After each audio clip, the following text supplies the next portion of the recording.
Good evening and welcome back to Almighty Sleep. Somewhere in the south of France, in a candlelit study above a quiet street, a man sat alone with a bowl of water, a flame, and the overwhelming conviction that he could see what no one else could see. His name was Michel de Nostredame. The world would come to know him as Nostradamus. And 500 years after his death, people are still arguing about whether he was a genius, a fraud, a mystic, a poet, or simply the most successful guesser in human history. Tonight, we find out. The world he was born into, France in the late 15th century. To understand Nostradamus, you first have to understand the world that made him. And that world was, to put it gently, a great deal stranger and more frightening than anything we tend to imagine when we picture the past. We have this habit of looking back at history and smoothing it out, flattening it into something orderly and comprehensible. The reality of life in late 15th century France was neither orderly nor comprehensible. It was loud, dangerous, theologically anxious, and smelled considerably worse than anything we encounter today. But it was also, and this is the part people tend to forget, a world of extraordinary intellectual excitement. Two things were happening at once in France at the end of the 1400s, and those two things were pulling in completely opposite directions. On one side there was the Church. The Roman Catholic Church in this period was not simply a religious institution, it was the operating system of European civilization. It governed how time was measured, how seasons were understood, how death was processed, how kings derived their authority, how children were educated, and how the entire visible world related to an invisible one. To question the Church was not merely heretical in an abstract theological sense, it was genuinely dangerous. The Inquisition, that formal apparatus of religious policing, was not a distant rumour. It was a real and functioning bureaucracy with the power to imprison, torture, and execute. People knew this. They felt it in the way you feel a low-pressure system before a storm. The sky did not have to fall for the threat to be present. The threat was always present. On the other side, something was changing. The Renaissance, that extraordinary flowering of classical learning and humanist philosophy that had begun in the Italian city-states a century earlier, was slowly filtering northward. French scholars were beginning to read Plato and Aristotle not through the filtered lens of medieval scholasticism, but in the original Greek. Printing presses, still a relatively new technology at the end of the 1400s, were spreading texts faster than any institution could control them. Ideas that would have taken decades to travel from Florence to Lyon were now making the journey in months. Books were dangerous things in the 15th century, not metaphorically dangerous, literally dangerous. Owning the wrong book could bring a knock at the door. France itself in 1493, the year Nostradamus was born, was a kingdom in the middle of defining itself. The 100 Years' War with England had ended only 4 decades earlier, in 1453, and the trauma of that conflict had not simply vanished when the last battle was fought. Entire regions of France had been devastated, depopulated, and psychologically scarred. The French monarchy under Charles VIII was attempting to consolidate royal authority over a patchwork of semi-independent territories, each with its own customs, dialects, and loyalties. The south of France, where Nostradamus would be born and where he would spend most of his life, was not simply another part of the same country. It was almost a different world. Provence, that sun-drenched corner of the Mediterranean coast, had only formally been incorporated into the French kingdom in 1481, a mere 12 years before Nostradamus arrived in it. The people of Provence still spoke Occitan. They still thought of themselves as Provençal first and French second. The scent of lavender and thyme, the olive groves, the Roman ruins scattered across the landscape like punctuation marks in a very old story. All of this gave the region a character that was simultaneously ancient and surprisingly cosmopolitan. Because Provence sat at the crossroads between France, Italy, and the Mediterranean world, it was a place where ideas mingled. Jewish scholars fleeing persecution in Spain and Portugal brought with them traditions of learning that stretched back to Babylon. Italian merchants carried with them the intellectual fashions of Florence and Venice. Arab and Greek medical texts circulated in translation through the libraries of the region. The University of Montpellier, which would later play a central role in Nostradamus' education, was one of the most prestigious medical schools in Europe precisely because it sat in this zone of cultural exchange, where Greek, Arab, and Latin traditions of medicine had been arguing with each other for centuries. And then there was the plague. We cannot talk about this period, we simply cannot, without talking about the plague. The Black Death had first swept through Europe in the late 1300s, killing somewhere between a third and half of the continent's population depending on the region. But the plague did not simply strike once and leave. It returned, again and again. Throughout the 1400s, outbreaks erupted across France with what must have seemed like demonic persistence. No generation alive in Nostradamus' lifetime had grown up without witnessing at least one serious outbreak somewhere nearby. The plague was not a historical event to these people. It was a fact of life, like drought or winter. It shaped everything. It shaped theology. Because if God allowed this, what did that mean about God's nature? It shaped medicine, because clearly the physicians of the classical tradition had not solved this problem. It shaped astronomy and astrology, because the stars had to have something to do with it, didn't they? The alignment of Saturn and Jupiter in certain configurations had long been associated in astrological tradition with pestilence. People watched the sky not for beauty, but for warning.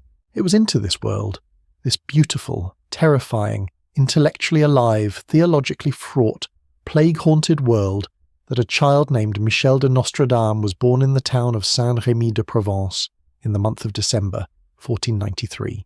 He arrived into a family that already had secrets. He arrived into a region that was already asking questions.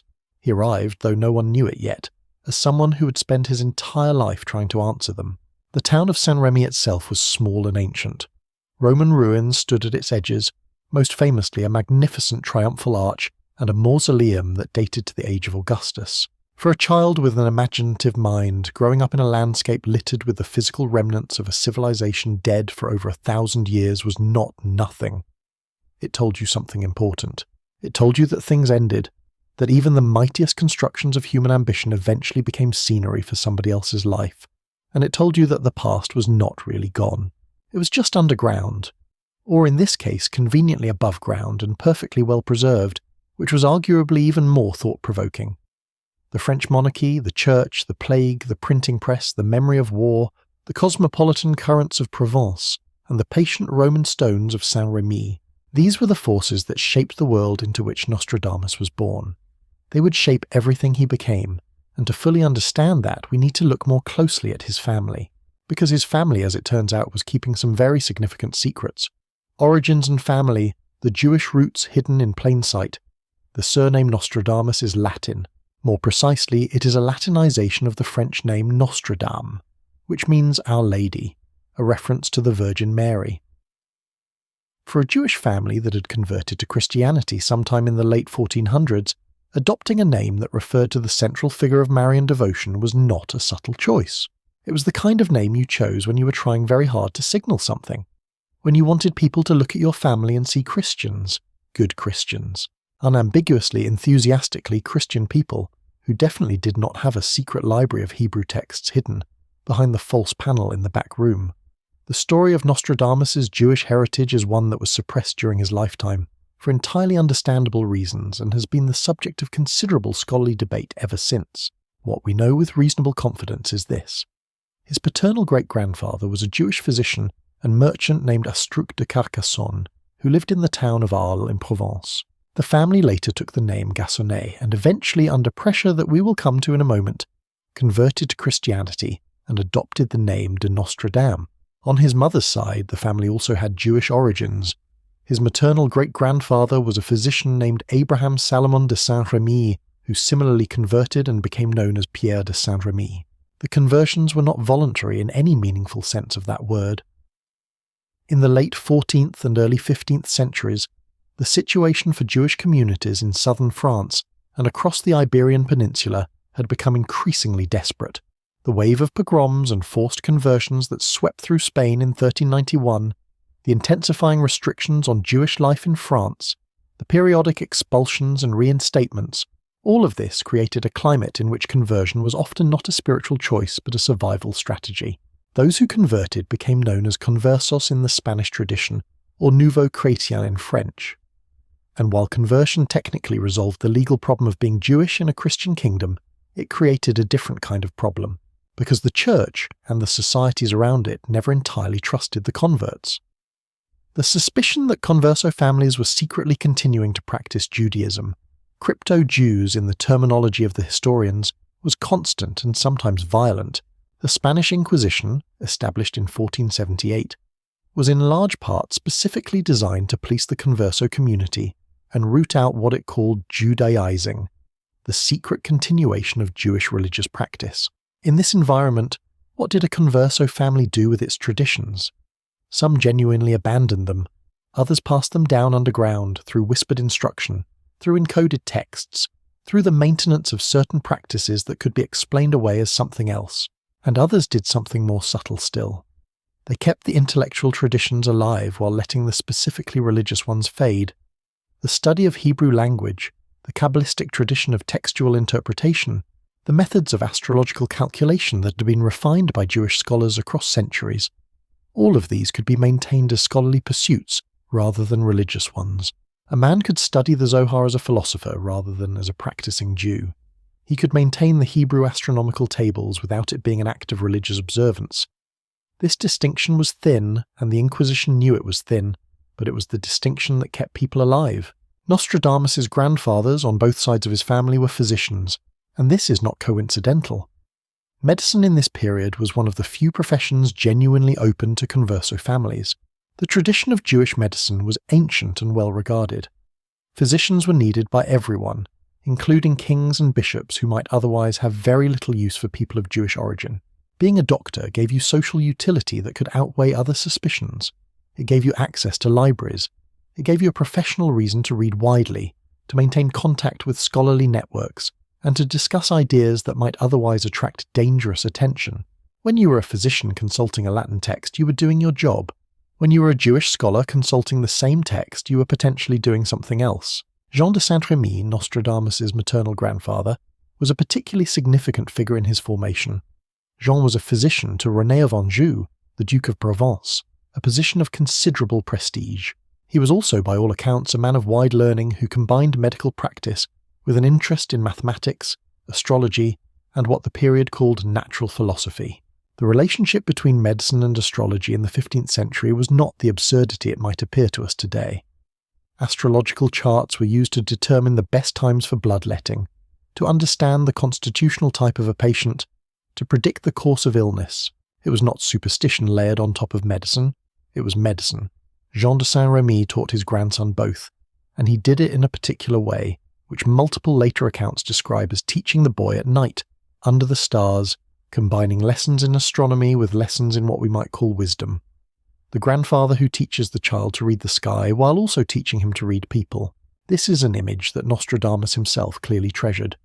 It shows up in his later writings, the sense that real knowledge is always taught person to person, in quiet moments, with care. His paternal grandfather, Guy Gassonnet, who had become Pierre de Nostredame upon conversion, was also a physician, and also possessed of a wide learning that almost certainly included the Hebrew scholarly tradition. Between these two grandfathers, the young Michel received an education that was formal in some respects and deeply informal in others. The formal part was Christian, classical, humanist. The informal part was something older and stranger and considerably harder to describe. There is a temptation, when writing about the Jewish heritage of Nostradamus, to make it the key that unlocks everything, to say that the prophecies are really Kabbalistic and that the quatrains are really encoded Talmudic interpretation. Various people have said exactly this over the centuries, and the argument is not without interest. But it is also probably an overstatement. What his heritage gave him was less a specific set of religious or mystical tools, and more a particular orientation toward the world. The converso experience, the experience of living in two worlds simultaneously, of presenting one face publicly and holding another privately, of knowing that the text you are reading has layers of meaning, and that the surface is not the substance.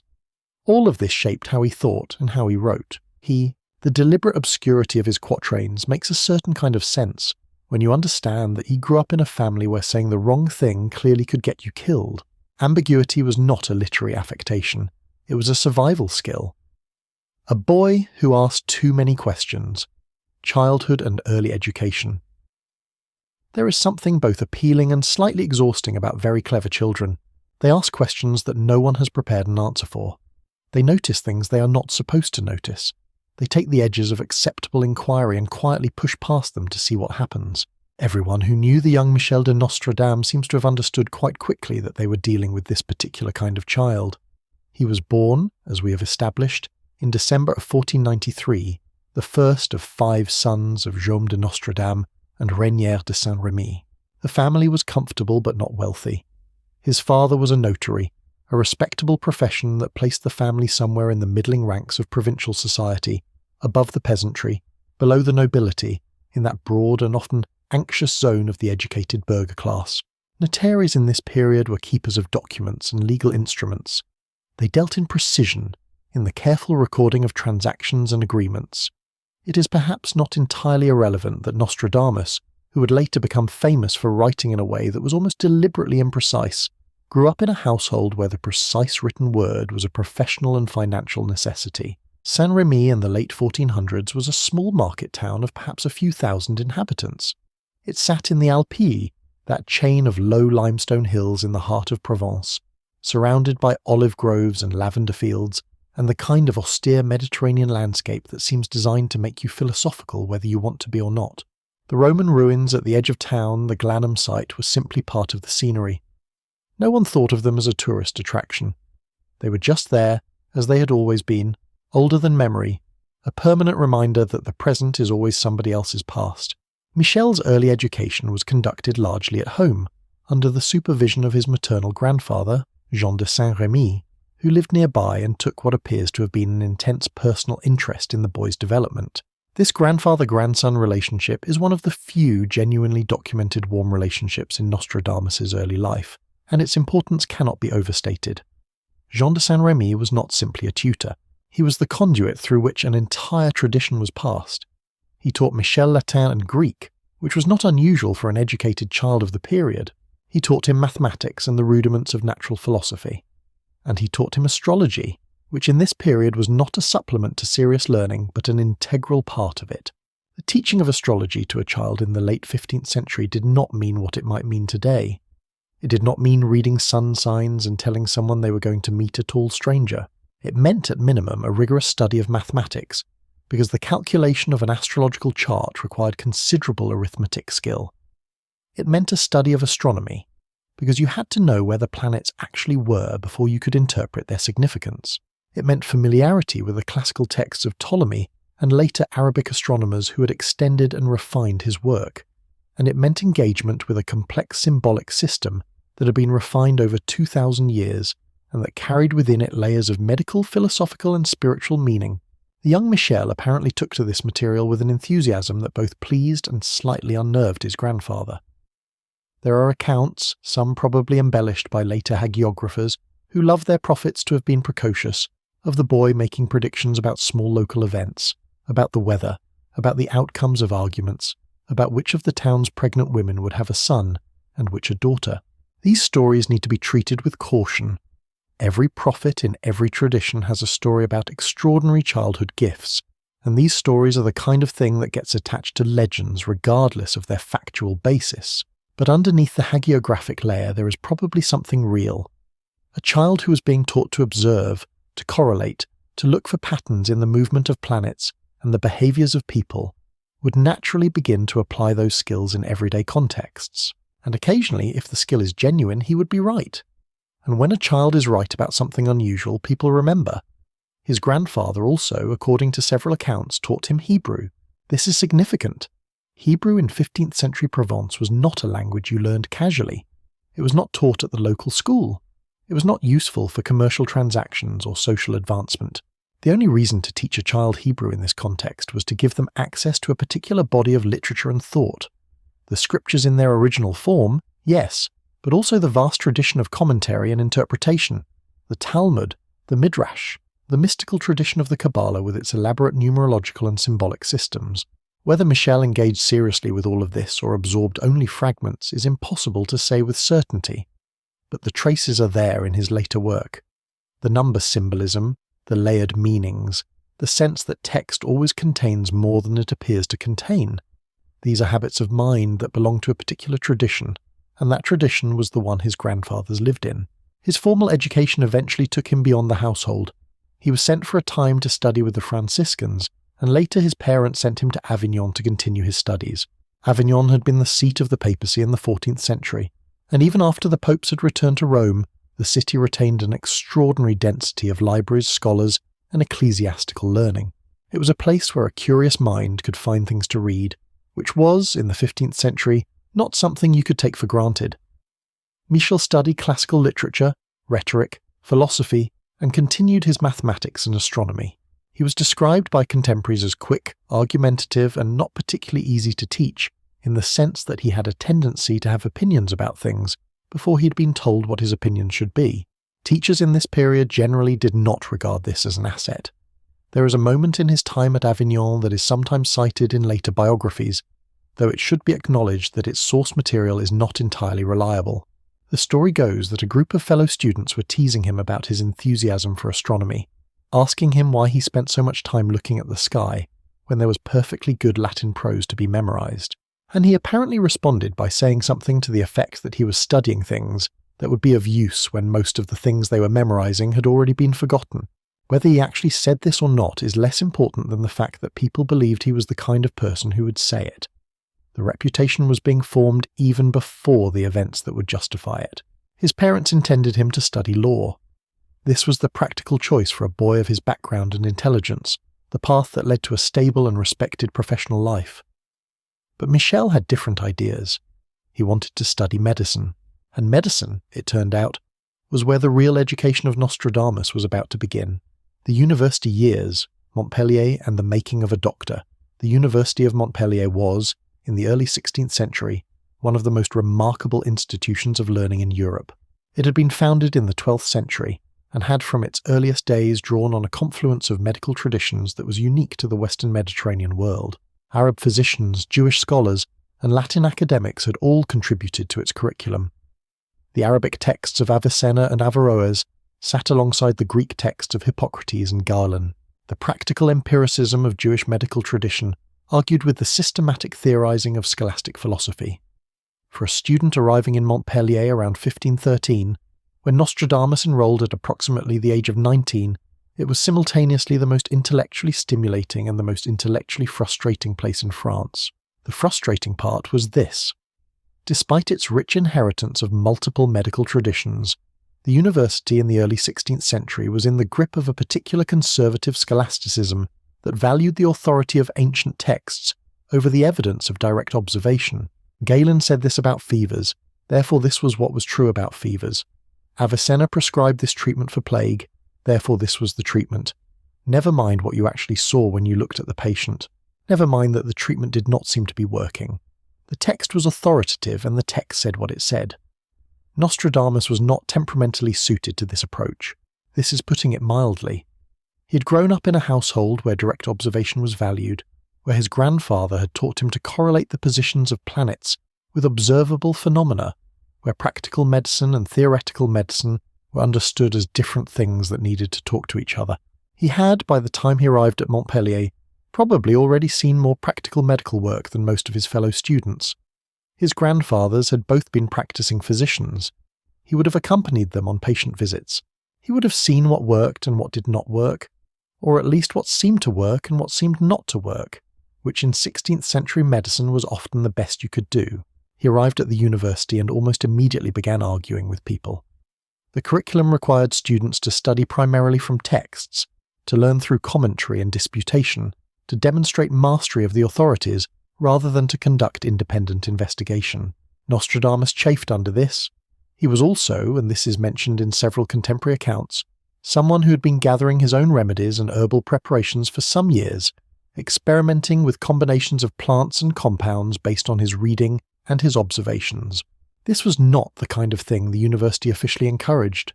The idea that a student might be conducting his own pharmaceutical experiments was regarded with the same institutional warmth that universities generally reserve for students who challenge their examination results. He passed his examinations and was admitted to practice as a licentiate, which gave him the legal right to practice medicine while he continued his studies toward a full doctorate. But the path to the doctorate was not smooth. There is a record from the university's own registers of Nostradamus being expelled. The precise reason for the expulsion is somewhat obscure in the documents, but the most plausible interpretation, based on what his later biographers report, is that he had made disparaging comments about the physicians of the university and the medical authorities they revered, specifically that he had made comments about Galen. In the early 16th century, making disparaging comments about Galen in a medical school was roughly equivalent to making disparaging comments about the Pope in a cathedral. It was not something that went down well. He left Montpellier without his doctorate and went into the world to practice medicine independently. This is sometimes presented in the popular accounts of his life as a kind of dramatic rupture, the rebel genius expelled by the blinkered establishment. The reality is probably a bit more complicated. He had his licentiate, which allowed him to practice. He had his family background in medicine. He had his own accumulating experience. And he had, very importantly, a plague breaking out in the south of France that needed someone willing to do something about it. He would return to Montpellier later, in 1529, to formally receive his doctorate. The university readmitted him, apparently prepared to overlook whatever had caused his departure, because by this time he had spent years fighting plague in the field and had accumulated a practical reputation that the institution found it awkward to ignore. There is something quietly satisfying about this. The man they expelled for being too argumentative came back covered in the experience they could not teach him, and they gave him his degree. Universities have been doing this throughout history, which is either reassuring or depressing depending on your mood. His time at Montpellier gave him several things that would prove important throughout his life. It gave him the formal credentials that allowed him to operate as a physician in the world of official medicine.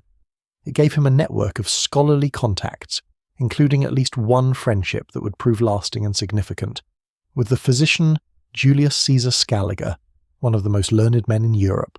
It gave him a thorough grounding in the classical medical texts, even if he disagreed with the way they were being interpreted.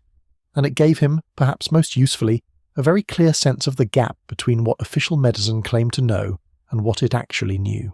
This gap would preoccupy him for the rest of his professional life, and would push him again and again toward the unconventional and the experimental. The plague years. Walking into the fire. In the 1520s and early 1530s, plague moved through southern France like a slow and patient executioner. It did not rush. It appeared in one town, burned through it for weeks or months, and then moved on, leaving behind a silence that was worse than the noise that had preceded it. The physicians of the period had essentially two options when plague arrived in a city. They could stay and treat the sick, which meant a very significant chance of contracting plague themselves and dying of it.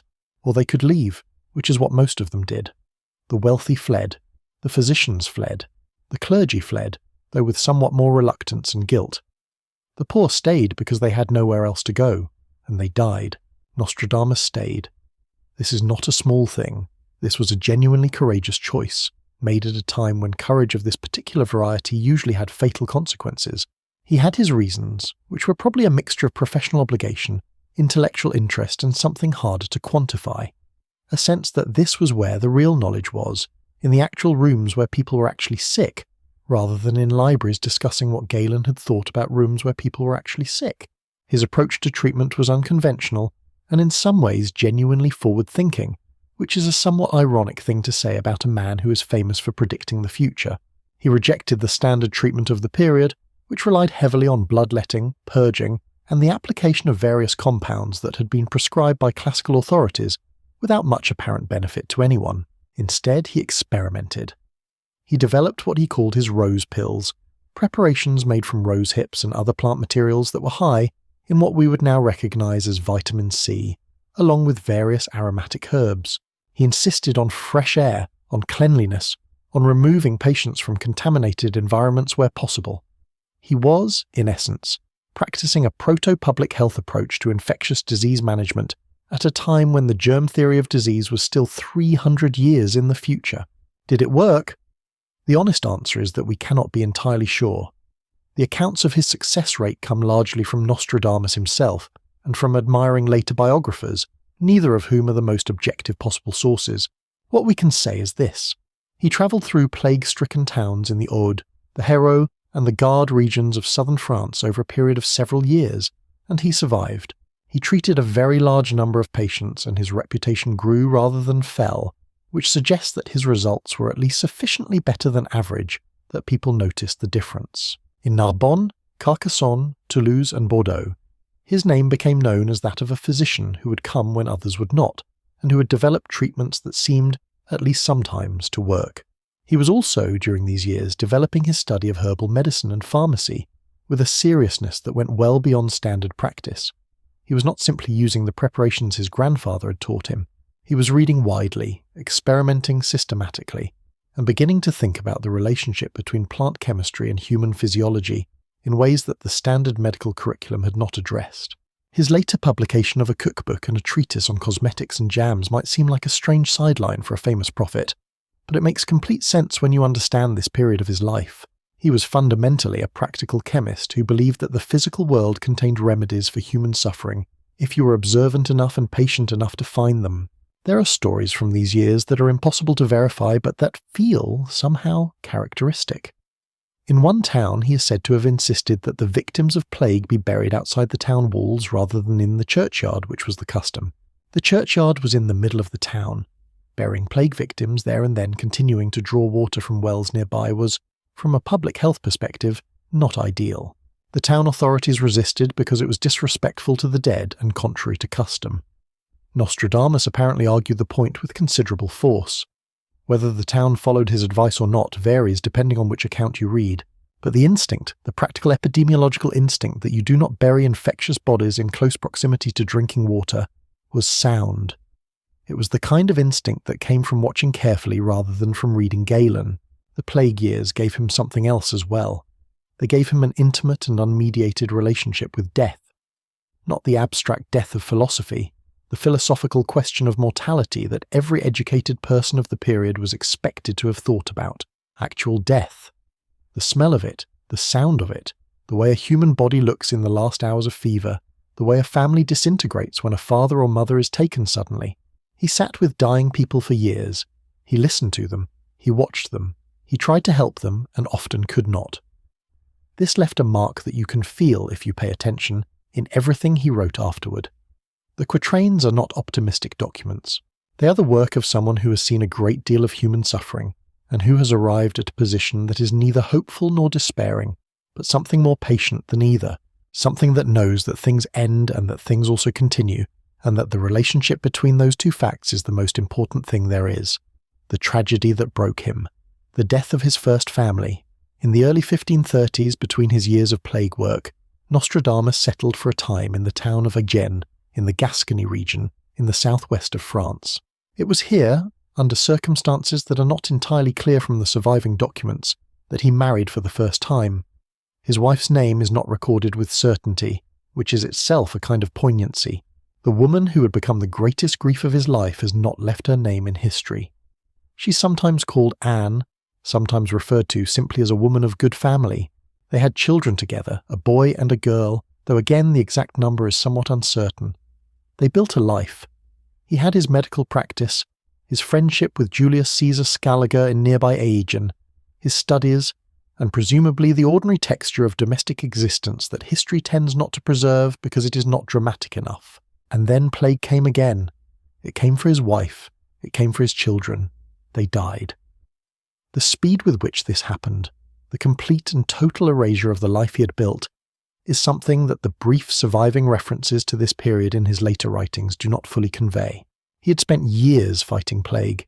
He had walked into plague-stricken towns when every sensible person was walking out. He had developed treatments that had saved other people's children, other people's wives, and when the disease came to his own house, he could not save the people he loved most. There is no more savage thing that could happen to a physician. There is no more direct demonstration of the limits of human knowledge and human power. The consequences extended beyond grief, as if grief were not enough. His father-in-law, who had presumably been supportive when his daughter married a well-regarded physician, and become significantly less supportive when that physician failed to save his daughter, brought a lawsuit against Nostradamus. The grounds of the lawsuit were essentially the return of the dowry that had come with the marriage, since the wife was now dead and there were no surviving children. This was, legally speaking, not an unreasonable position for a father-in-law to take. It was, humanly speaking, an additional piece of devastation added to devastation. Nostradamus lost the lawsuit or settled it under unfavourable terms. He also, around this same time, appears to have made some comment or written some letter that attracted the attention of the Inquisition, which sent him a summons to appear before the tribunal in Toulouse. He did not appear. He left. The years that followed, roughly from 1534 to 1544, are the most obscure period of Nostradamus's life. He travelled. This much is clear. He moved through France, across into Italy, and possibly into other parts of Europe. though the evidence for the Italian journeys is somewhat stronger than for anything further afield. He did not maintain a fixed practice. He did not write very much that survives. He was, in the terminology of his own time, a wanderer, a man without a place. This was both a practical condition and, you sense reading between the lines, a psychological one as well. What does a man do with grief of that magnitude? Some people throw themselves into work. Nostradamus was not in a position to throw himself into work in the ordinary sense because he had no fixed address, and following the lawsuit and the Inquisition summons, a somewhat delicate relationship with conventional institutions. Some people drink, some people write, some people travel until the moving itself becomes the point, until the landscape changing outside the window serves as a kind of external correlate of the internal chaos, and the motion is at least something. At least it is not stillness, not the horrible stillness of a house where children used to live. He travelled, and as he travelled, he learned.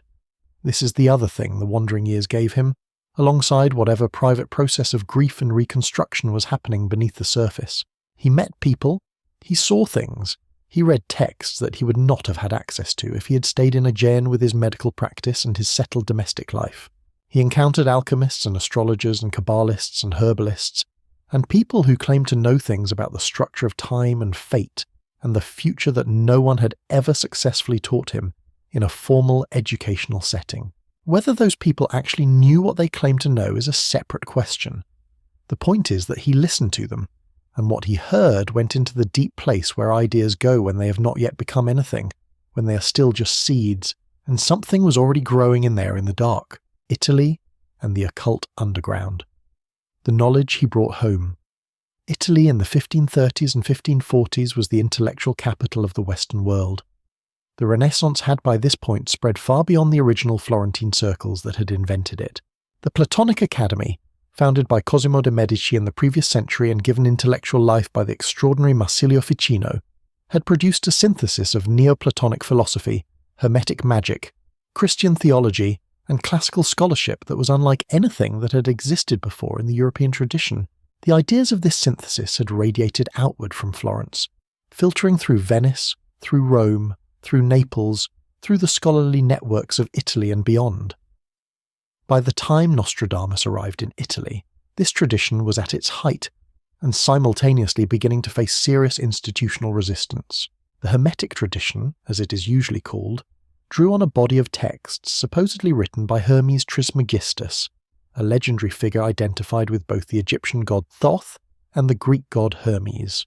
These texts, which actually dated from late antiquity rather than from ancient Egypt as Renaissance scholars believed, described a vision of the universe as a living interconnected system in which everything corresponded to everything else. The stars corresponded to metals, which corresponded to plants, which corresponded to parts of the human body, which corresponded to angels, which corresponded to the letters of the Hebrew alphabet, which corresponded to numbers, which corresponded back to the stars. In this system of correspondences, knowledge was not a matter of logical deduction or empirical observation alone. It was a matter of perceiving the hidden links between things, of reading the language in which the universe was written, which was not Latin or Greek or Hebrew, but something underneath all of those, something that expressed itself through symbol and analogy, and the mysterious rhyming of seemingly unrelated things. For a man of Nostradamus's background, this tradition had an immediate and probably visceral resonance. The Kabbalistic tradition in which his grandfathers had been educated was built on very similar foundations. The Sephirot, the 10 divine emanations of Kabbalistic cosmology, were connected to everything in existence through a network of correspondences not entirely unlike the Hermetic system.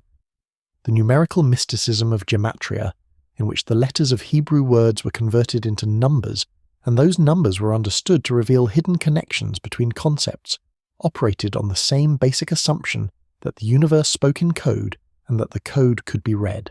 In Italy, Nostradamus would have had access to texts and teachers that simply did not exist in provincial France. The works of Ficino, the Neoplatonic commentaries of Pico della Mirandola, the magical philosophy of Heinrich Cornelius Agrippa, whose work De Occulta Philosophia had been published in 1531 and caused immediate controversy across Europe. Agrippa's book was a comprehensive synthesis of magical theory, covering natural magic, celestial magic, and ceremonial magic in a systematic way that drew on Hermetic, Kabbalistic, Neoplatonic, and Christian sources simultaneously. It was also, depending on who you were, either a masterwork of Renaissance learning or a manual for devil worship. The Church had views on this question, and those views were not favourable, but the books circulated. Books had a way of circulating even the dangerous ones, especially the dangerous ones. Nostradamus was almost certainly familiar with Agrippa's work. The specific techniques he later describes for inducing prophetic visions, including the flame and water ritual that he alludes to in his preface to Les Prophéties, correspond closely to techniques described in De Occulta Philosophia.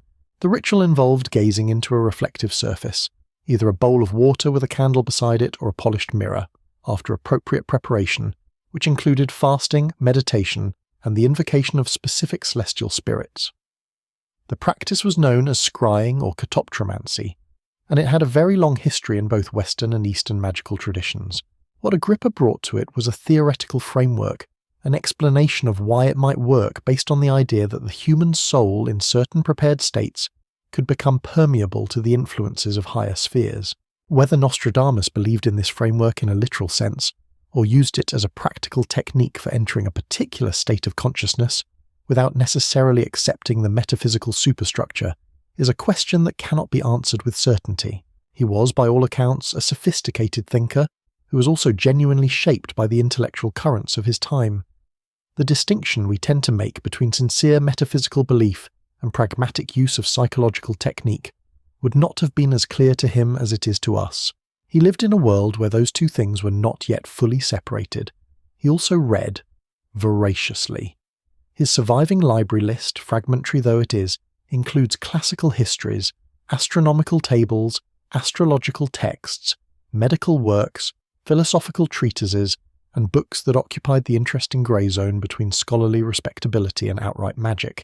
He had read the medieval prophecy tradition, the prophecies attributed to various saints and holy figures that circulated widely in the popular literature of the period.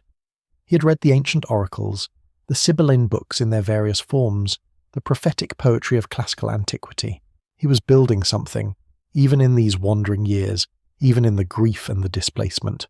He was accumulating the raw material for a work that he had not yet consciously decided to write. Or perhaps he had.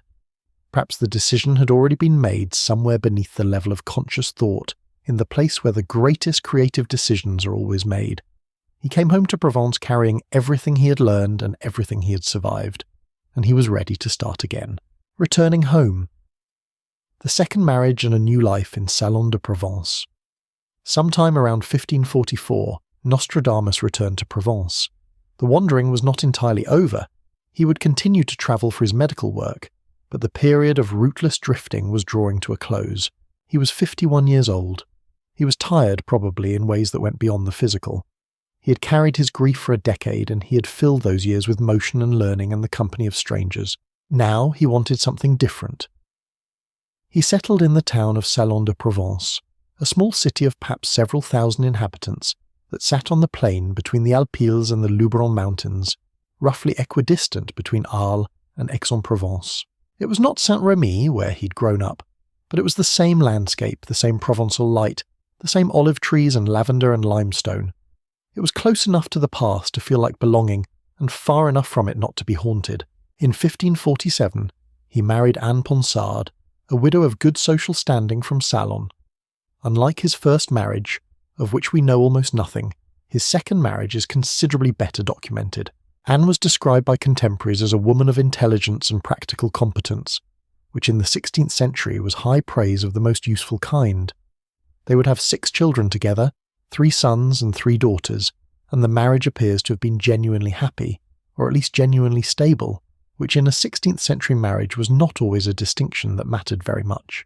There are letters from Nostradamus that suggest he was genuinely fond of her, and she appears in the historical record as someone who managed their household and their finances with considerable skill during the periods when her husband was distracted by prophecy, which grew to be a great many of them. His house in Salon still exists. It is now a museum, which is the kind of thing that happens to houses when they belong to very famous people who died 500 years ago. It was a solid, comfortable house for a prosperous professional, with a ground floor for receiving patients, upper floors for living, and a study at the very top, a sort of tower room where he worked at night. The tower study is important in the mythology of Nostradamus, the lonely prophet in his attic communing with the stars, and while the mythology inevitably embellishes the reality, the basic topography is accurate. He did work at the top of the house. He did work at night. He had a study there that contained his books, his astronomical instruments, and the other equipment of his trade. And he was, by all accounts, someone who preferred the night hours to the day, who found the quiet of the small hours more conducive to thought than the busy sociability of daylight. He re-established his medical practice in Salon and its surroundings. His reputation as a physician had survived his decade of wandering, and was, if anything, enhanced by it. A doctor who had spent years fighting plague in the field had credentials that no university could entirely replicate. He was consulted by wealthy clients from across the region. He made almanacs, an activity he had probably begun earlier in his career, that provided astrological predictions for the coming year, and that sold reasonably well to an audience hungry for exactly that kind of thing. And slowly, in the evenings and the night hours, he began to write something else entirely. The almanacs, how he built his audience. Before we get to the prophecies, we need to talk about the almanacs, because the almanacs are how Nostradamus built the audience that made the prophecies possible. And understanding the almanacs tells you a great deal about how he thought about the relationship between knowledge and communication. He was, among his many other qualities, a surprisingly shrewd media strategist, which is not a phrase you often encounter in connection with 16th century mystics, but which fits him rather well. The almanac in the 16th century was one of the most commercially successful genres of printed material. Every year, hundreds of almanacs were published across France and the rest of Europe, offering predictions for the coming 12 months, based on astrological calculations. They told farmers when to plant and when to harvest. They told physicians when the stars favoured bloodletting and when they did not. They offered predictions about weather, about political events, about the general character of the year ahead. They were practical, and they were popular, and they were read by virtually everyone who could read, and several thousand people who couldn't, but who had someone to read to them. Nostradamus published his first almanac in 1550, and thereafter published one every year until his death in 1566. The almanacs were successful, commercially and reputationally. They were read, discussed, argued over, and they established his name across France and beyond as a figure worth paying attention to. This was not accidental. He was very deliberate about the persona he projected in these publications, learned, confident, cryptic enough to be interesting but specific enough to seem useful, and always positioned as someone with genuine and unusual insight into the future. The language of the almanacs was somewhat more accessible than the language he would later use for the prophecies. They offered monthly predictions, comments on celestial configurations, advice on various matters, and occasional flashes of prediction that were specific enough to be exciting if they came true and vague enough to be interpretable if they did not. This is actually a very sophisticated communication strategy when you look at it clearly. He was training his readers in how to read him. He was teaching them that his predictions required interpretation, that they were not simple weather forecasts but oblique indications that needed to be thought about. And he was, at the same time, building a readership who trusted him enough to buy his work year after year. The almanacs also put him in correspondence with some of the most powerful people in France. Important figures wrote to him, asking for his interpretation of specific predictions. By the time he published the first edition of Les Prophéties in 1555, he was not an unknown. He was a man with a substantial following, a reputation for unusual insight, and a network of contacts that extended from provincial Provence to the royal court at Paris. He had done the groundwork. Now he was ready for the main event. The prophecies begin. Writing the centuries. The first edition of Les Prophéties, published in 1555 by the printer Massé Bonhomme in Lyon, contained 353 quatrains organized into 3.5 centuries, the word century here referring not to 100 years, but to a group of 100 verses. The second edition, published the following year, added 2 additional centuries, bringing the total to 500, and subsequent editions eventually extended the work to 942 quatrains, organized into 10 centuries with the 10th unfinished. This is the form in which the work is most widely known today, though the publishing history is complicated by the existence of multiple editions, some of which contain verses of uncertain authenticity. A quatrain is a 4-line poem. The form was not new. It had deep roots in classical and medieval poetry, and it was a form that Nostradamus knew well from his extensive classical education. What was unusual was what he put into the form. Each quatrain presents, in language of varying opacity, an image or a series of images that its author claimed were prophetic visions of future events. Some quatrains are relatively specific in their imagery, others are so abstract that they could mean almost anything, and a considerable number occupy a middle ground that is specific enough to be intriguing, but ambiguous enough to resist definitive interpretation. Let us take a moment to look at how these things actually work, because the language of the quatrains is genuinely unusual, and understanding it changes how you relate to the rest of the story. The language Nostradamus used was a deliberate mixture of multiple linguistic layers. The base was Old French, the French of the mid-16th century, which is already somewhat different from modern French, and which had its own conventions and idioms. Into this base he wove Latin words and phrases, sometimes quoted directly from classical sources and sometimes modified. He used Greek words, occasionally. He used Provençal words from the dialect of his native region. He invented words, or adapted words, in ways that made them look familiar but behave strangely. And he used an elaborate system of anagram, abbreviation, and symbolic substitution that makes certain names and places recognizable only to those who know the key. He was also drawing on a very deep reservoir of classical and medieval imagery. When he described a great fire consuming a city, he was not necessarily describing something he had seen in a vision. He might have been drawing on the description of the burning of Troy, or the Sibylline prophecy of Rome's destruction, or the medieval tradition of prophetic fire imagery. When he described a great serpent threatening the north, he was drawing on a symbol that had been used for political and military threats in prophetic literature for 1,500 years. The layer of classical allusion runs very deep in these texts. Deep enough that unpicking which images came from prophetic vision, if any did, and which came from the extraordinarily well-stocked library in his tower room, is essentially impossible after 500 years. He tells us something about his method himself, in the famous prefatory letter to his son César that opens the first edition of Les Prophéties. He wrote that his prophecies were composed partly through astrology and partly through what he calls a natural instinct given to him through heredity. He described a process of working at night, seated on a brass tripod in the manner of the ancient Sibyl, with a bowl of water and a flame, entering a state in which images came to him that he then translated into verse. The reference to the Sibylline tripod is worth noting. He was deliberately placing himself in the tradition of the ancient prophets, the oracles of antiquity, the seers of the classical world. This was both genuine, in the sense that he genuinely identified with this tradition, and strategic, in the sense that it gave his work a lineage that made it more difficult to simply dismiss. He also wrote more evasively that he had calculated the positions of the planets for dates far in the future, and that these calculations had informed his predictions. This is the astrological framework, the sense that the movements of celestial bodies could be read as an indication of terrestrial events, applied to a very long time scale. He claimed his prophecies extended to the year 3797, which is a very long way ahead. Ambitious does not begin to cover it. The dedication of the first 3 centuries to his infant son Caesar is genuinely moving when you read it in full. He writes to his son about the nature of time, about the relationship between divine knowledge and human knowledge, about the difficulty of expressing prophetic vision in human language. He was a father writing to a child who could not yet read, explaining things that he was not sure he could explain to someone who could. There is something in it of a man trying to leave a legacy that would survive him, trying to ensure that what he had understood was not simply lost when he was gone. He had lost so much already. He did not want to lose this. The method behind the mystery. How did he actually do it? This is the chapter where we take the mystery seriously and also occasionally prod it to see what happens. Because the question of Nostradamus' method is genuinely fascinating, regardless of whether you believe the prophecies are accurate.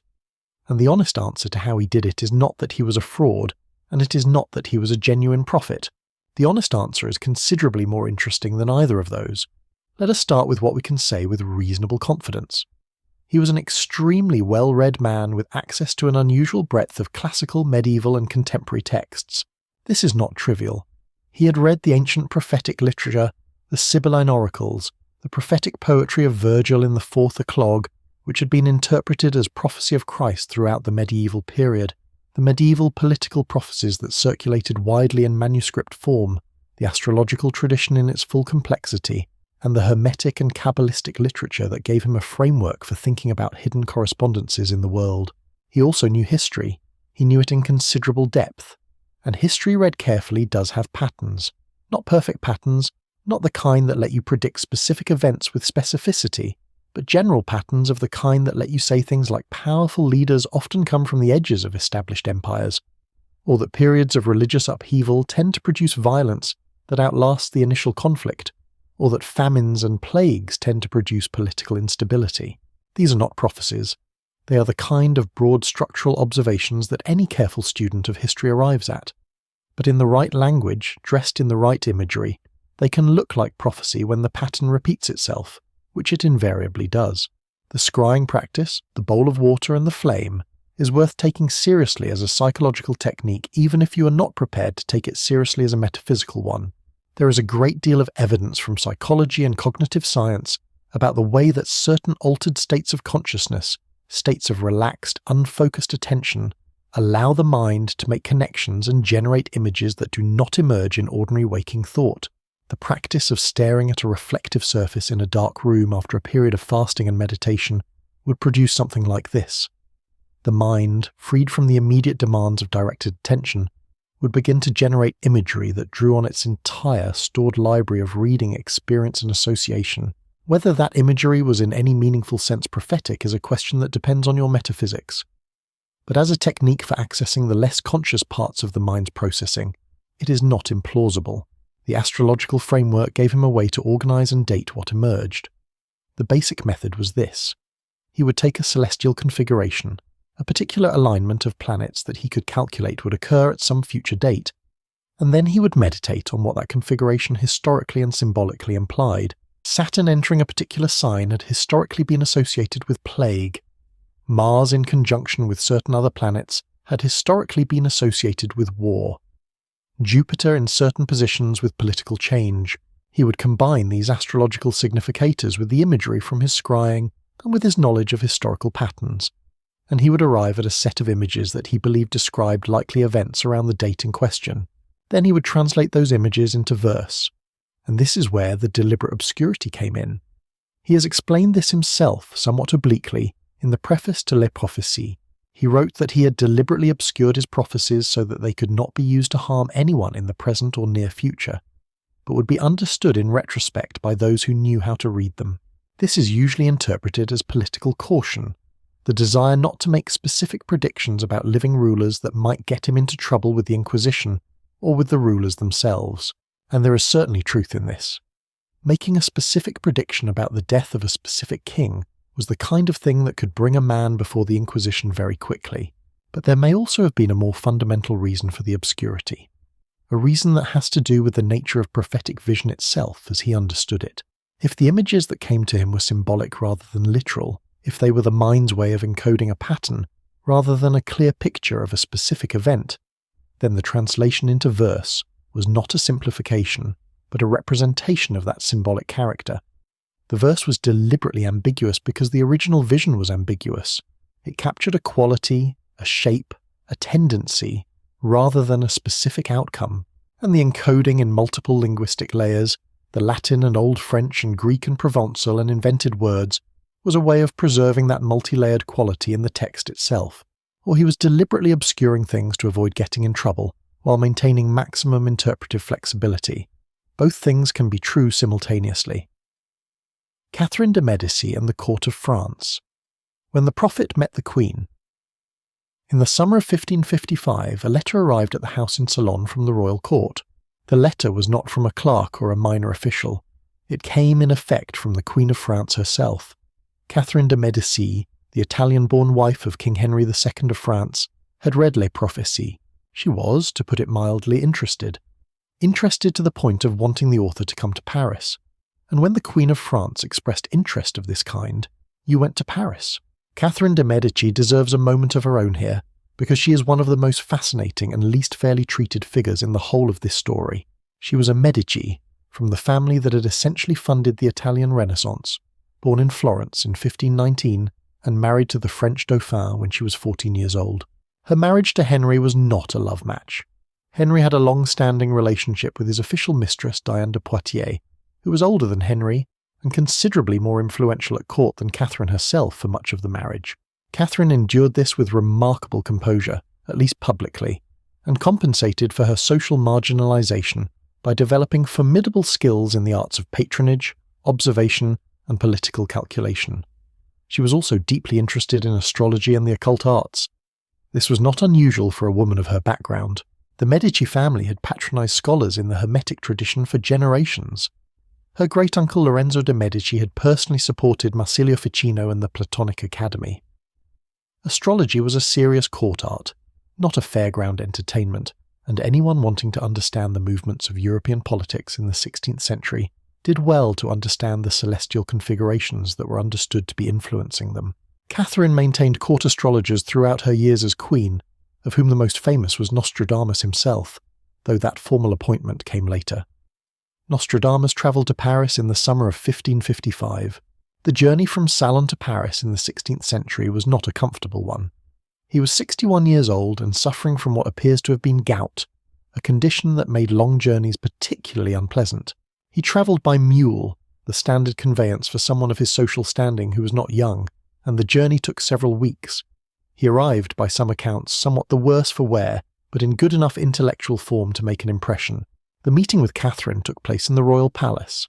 The exact nature of the conversation is not recorded in any document that has been definitively authenticated, which means we are relying on later accounts that vary considerably in their details. What appears to be established is that Catherine received him warmly, that they spoke at length about his prophecies and their interpretations, and that she commissioned him to produce horoscopes for the royal children. The royal family at this point included several children, whose fates would become entangled with his prophecies in ways that no one at the time could have anticipated. He also met during his time at court with the young King Henry II himself, who was apparently less enthusiastic about the whole thing than his wife. Henry was a physically vigorous, militarily minded man whose interest ran more to tournament fighting than to prophetic verse. He acknowledged Nostradamus politely and moved on. This small detail has its own dark irony, given what would happen 4 years later. He also met, almost certainly, with the young princes, the future Francis II, Charles IX, and Henry III, 3 boys who would all become kings of France in succession over the following decades. He cast their horoscopes. He apparently said something to Catherine in private about what those horoscopes showed, though what exactly he said has been disputed and embellished in every account written afterward. There is a story that he told her all 3 of her sons would be kings, but none would live long. Whether he actually said this or whether it was attributed to him retrospectively is impossible to determine, but it became one of the central pieces of evidence in the case for his prophetic genius, because all 3 of his sons did indeed become kings, and none of them did live long. He returned to Salon having secured not merely an audience but a royal endorsement, which was worth considerably more than an ordinary endorsement in the 16th century. The prophecy of Henry II. Did he actually predict the king's death? Let us now address the question that more than any other made Nostradamus famous in his own lifetime. The question of what happened in Paris in June of 1559 and whether he saw it coming. The verse in question is Century 1, Quatrain 35. In the original French of the period it reads as follows. Le lion jeune le vieux surmontera, en chant bellique par singulier duel, dans cage d'or les yeux lui crevera. Deux classes une, puis mourir, mort cruelle. Which translates roughly as, the young lion will overcome the old one on the field of combat in single battle. He will pierce his eyes through a golden cage, 2 wounds made 1, then he dies a cruel death. The events of June 28, 1559 were these. A celebratory tournament was being held in Paris to mark the peace of Cateau-Cambrésis, which had ended a long series of wars between France and Spain, and the betrothal of Henry's daughter Elizabeth to Philip of Spain. Tournament jousting was the aristocratic sport of the age, a demonstration of martial valour and physical prowess that combined genuine danger with elaborate ceremony. Henry II, then 40 years old, was an enthusiastic jouster. His opponents included Gabriel de Montgomery, the captain of his Scottish Guard, who was a younger man, 31 or 32 years old. In the third pass of their joust, Montgomery's lance struck Henry's visor, which failed to close properly. The lance shattered and a splinter entered Henry's eye socket, driving deep into the brain. Henry fell from his horse. He was carried to the palace, where he lingered in agony for 10 days before dying on July 10th, 1559. The reaction across France and across educated Europe was immediate. People reached for their copies of Les Prophéties, They found Century 1, Quatrain 35, they read it again. The old lion overcome by the young lion, which Henry, the older man and reigning king, and Montgomery, the younger man, obviously were. Single combat, obviously a joust. Eyes pierced through a golden cage, his visor being a kind of cage, and gold being the royal colour. 2 wounds from one, the lance entering the eye had splintered in 2 pieces, both pieces finding their mark. Cruel death, 10 days of agony. The parallels were compelling enough that people who had been reading the prophecies with polite skepticism suddenly became very serious indeed. The verse had been published 4 years before the event. Henry had been alive when it was published. The imagery matched the circumstances with a specificity that went well beyond anything that could be easily dismissed as coincidence or vague generality. Now, here is where we need to take a careful breath and put on our historian's hat rather than our prophecy enthusiast's hat. Is it possible that Nostradamus specifically foresaw the circumstances of Henry's death? It is possible. It is also possible that he did not. The verse was written in advance, and the match to the events is striking enough to demand engagement rather than dismissal. But several things are worth noting. 1. The verse uses the word lion, and lion was a very common symbol in 16th century heraldry and imagery, used for dozens of entities and individuals across France and Europe. The lion on Montgomery's shield was actually Scottish, not directly connected to Henry. 2. The golden cage for a visor is a poetic leap that requires some work. Visors were not typically described as golden cages in the literature of the period. 3. Tournaments were dangerous events, and the death of a knight in a tournament was not an unusual occurrence historically. A prophecy about a great man dying in single combat at a tournament was pointing at a known type of risk, not an impossible one. 4. And this is important, the verse was reinterpreted after the fact by people who knew what had happened and who were actively looking for correspondences. This is what is technically called retrofitting, and it is one of the most powerful cognitive biases in human psychology. We are very good at finding patterns once we know what pattern we are supposed to find. None of this conclusively disproves the prophecy. It simply means that the evidence, while striking, is not as clear as it might initially appear. The honest position is that the verse is remarkable, the correspondence is real, and the question of whether it constitutes genuine prophecy or an extraordinary coincidence elaborated by motivated interpretation is one that cannot be answered from the available evidence. What cannot be disputed is the effect. After Henry died, Nostradamus became the most famous person in France who was not the king, which, given the circumstances, was perhaps an appropriate moment for that particular development. Fame, fear, and the Inquisition, living with the consequences of being right. The aftermath of Henry's death did not make Nostradamus' life easier. Fame of the kind he suddenly had was not the comfortable, manageable sort.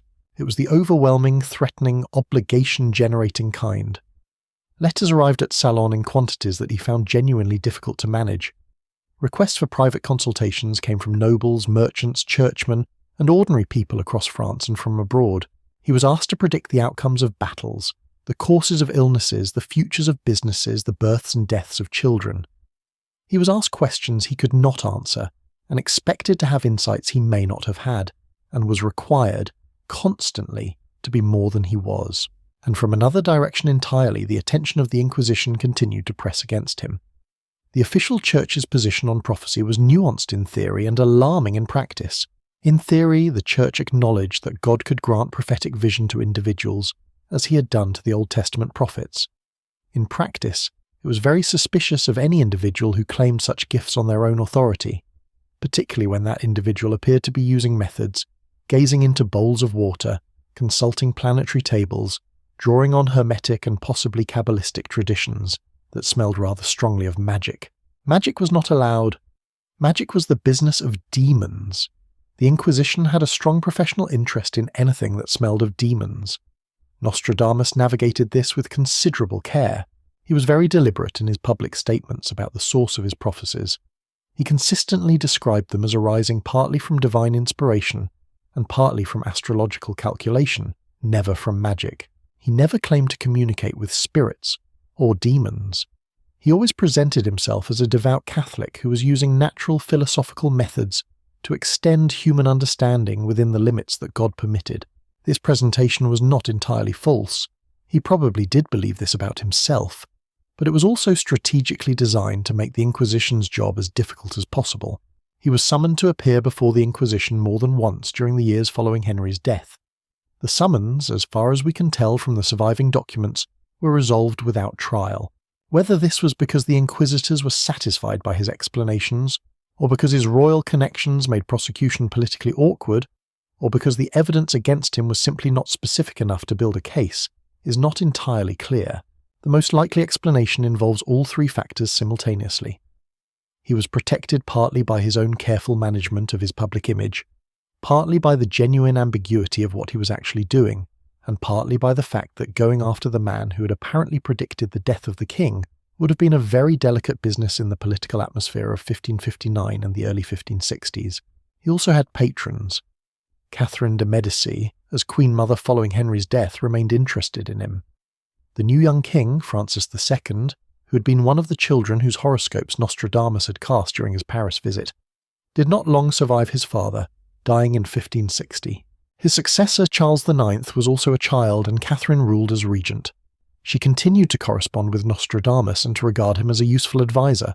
Having the Queen Mother of France in your corner was not a small thing when the Inquisition was circling. He managed his fame with, we must admit, a certain shrewd pragmatism. He answered letters selectively. He gave consultations to those who could both pay and protect him. He continued his almanac publication, which kept his audience engaged and provided a steady income. He presented himself publicly as a physician who happened to have an unusual gift for astrological prediction, rather than as a prophet in the full biblical sense, which would have been both a more extravagant claim and a considerably more dangerous one. He was also, behind the scenes of the public persona, a working father with 6 children and a house to run. This is the part of his life that the mythology tends to airbrush out, but it is important. He was paying attention to the price of provisions in the salon market. He was worrying about his children's educations. He was dealing with the local rivalries and petty frustrations of provincial civic life. He was, in other words, a human being living a human life inside the extraordinary circumstances of sudden fame. The gap between the public Nostradamus, the prophet in his tower communing with celestial intelligences, and the private Michel de Nostredame, arguing with a merchant in the market about the quality of the herbs, was probably both larger and smaller than you might expect. The great quatrains, his most famous predictions examined now. We come to the part of the programme where we take a good, honest look at the greatest hits, the prophecies that have been most loudly cited over the centuries as proof of Nostradamus' gift. This is also the part where I'm going to ask you to hold 2 things in your mind simultaneously, because they are both true and they are both important. The first thing is this. Many of the interpretations applied to Nostradamus' quatrains are genuinely impressive feats of creative reading that reveal more about the interpreter's time and anxieties than they do about anything Nostradamus actually intended. The second thing is this. Some of the correspondences between specific quatrains and specific historical events are striking enough that dismissing them entirely requires its own kind of motivated reasoning. Both things are true. Let us proceed. The most enduring claim prediction after Henry II's death concerns the French Revolution.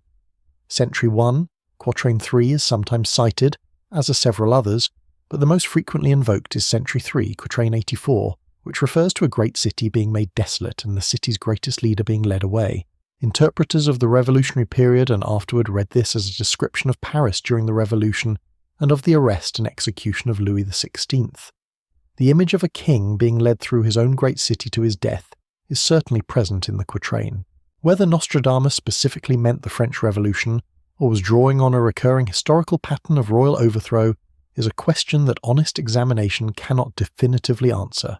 Napoleon. Several quatrains have been associated with Napoleon, most famously Century 8, Quatrain 1, which contains the line Pau, Nay, Lauron, which some interpreters read as an anagram for Napoleon Roy, Napoleon the King, since Roy is an old form of Roy, the French word for king. This is a genuinely interesting linguistic coincidence if it is a coincidence, and a genuinely clever encoding if it is not. The rest of the quatrain describes a man of modest origins who rises to extraordinary power and eventually falls, which certainly describes Napoleon, though it also describes a rather large number of other historical figures. The most famous and most controversial of the claimed Hitler prophecies involves a sequence of quatrains in Century 2 that mention a figure called Hister. For much of the 20th century, commentators identified Hister as Hitler, with only the transposition of 2 letters separating the names. The actual identification is more complicated. Hister was a classical Latin name for the lower Danube River, and its use in the quatrain is most plausibly a geographical reference rather than a personal one. The lower Danube region was historically associated with Germanic peoples and with invasions from the north and east, which is the context in which Nostradamus would most naturally have used it. That said, the accumulated imagery in the relevant quatrains, iron cages, crowds driven by iron hooks, the West weakening under a great power from the East, does have a quality that readers of the 1930s found uncomfortably apt. The Great Fire of London in 1666 is another frequently cited case. Century 2, quatrain 51 contains the line "Within the new city the great one burns," 66 years included in the name. The city of London had been established in a form with a certain numerical reading, and 66 is present in the date 1666. The fire burned for 4 days in September of that year, and destroyed most of the medieval city. The correspondence between the verse and the event is sufficiently close that it has been cited approvingly by serious commentators who are not simply prophecy enthusiasts. The counter-argument is that fire in cities was a constant danger in this period, and that a prophecy about a great fire in a great city was pointing at a known type of event rather than a specific one. But the date connection, if it is intentional, is harder to explain away. Moving into the 20th century, the prophecies attributed to the atomic bomb deserve attention. Century 2, quatrain 6 contains imagery of immense heat and fire falling from the sky, burning Earth at great depths, and unprecedented destruction. After Hiroshima in 1945, this verse was immediately cited as a prediction. The imagery is certainly compatible with a nuclear explosion. It is also compatible with several classical descriptions of cosmic catastrophe that were well known to Nostradamus, including the mythological story of Phaethon driving the sun chariot too close to the Earth. The honest evaluation is that the imagery is suggestive but not conclusive. September 11, 2001 generated an immediate explosion of claimed Nostradamus quotations, many of which turned out to have been invented and circulated on the early internet. This is a cautionary tale worth dwelling on for a moment. In the days immediately following the attacks, an enormous number of verses attributed to Nostradamus circulated online, most of which Nostradamus had not written. They were composed by internet users and attributed to him because they sounded prophetic, and because his name was already associated with the idea of prophecy. This illustrates something important. The demand for prophetic explanation of catastrophe is so powerful that if no genuine prophecy exists to satisfy it, one will be invented. Nostradamus's name has become a kind of permission slip for this process, a container into which people pour their need to believe that catastrophe was foreseen, that it was part of a pattern, that the universe is not as random as it sometimes seems. There are genuine Nostradamus quatrains that can be applied to September 11th if you are determined to apply them, and the application requires exactly the kind of creative retrospective reading we have already discussed. There is nothing in the quatrains that says 2 large buildings in a great city will be destroyed by aircraft in the year 2001. There are verses that can be read, with effort, as pointing in that general direction. The difference matters. What we can say honestly about the great quatrains is this. Nostradamus was a learned man writing in an extremely compressed and elusive style about general historical patterns that he believed he could discern. Some of his images have corresponded to subsequent events in ways that are striking and that resist entirely comfortable dismissal. Many more have been applied to events through creative interpretation that tells us more about the interpreter than about the text. And the entire body of his work operates in a zone of productive ambiguity, where the desire to find meaning and the presence of a sufficiently complex text will always, in every generation, produce apparent prophecies of whatever that generation most fears and wonders about. This is not nothing. It might actually be the most honest and interesting thing you can say about it. Daily life in Salon, the man behind the legend. Between the celestial calculations and the royal summonses and the Inquisition's suspicious glances, Nostradamus had to live somewhere and eat something and deal with the neighbours. This is the part of the story that gets left out of the dramatic version almost every time, because it does not lend itself to the kind of atmosphere that prophecy documentaries tend to favour. There are no mysterious visions in this chapter. There are no encoded quatrains or dying kings. There is a man with strong opinions about quince jam and an unresolved dispute with the town council about the state of his road. I want to argue that this chapter is as important as any of the others, and possibly more revealing than most. He lived in Salon de Provence for approximately 20 years, from his arrival and resettlement there around 1544 to his death in 1566. 20 years in one place. For a man who had spent the previous decade in almost constant motion, crossing plague roads and mountain passes, and the long, flat agricultural plains of southern France in all weathers, 20 years in the same house on the same street in the same small city must have felt like an anchor dropping. Not in a bad way. In the way that things feel when you've been moving for so long that stillness itself becomes a kind of luxury, and waking up in the same room 2 mornings in succession feels like an extraordinary gift. The house was comfortable. It was the house of a prosperous professional, solidly built, well appointed by the standards of provincial Provence in the mid-16th century.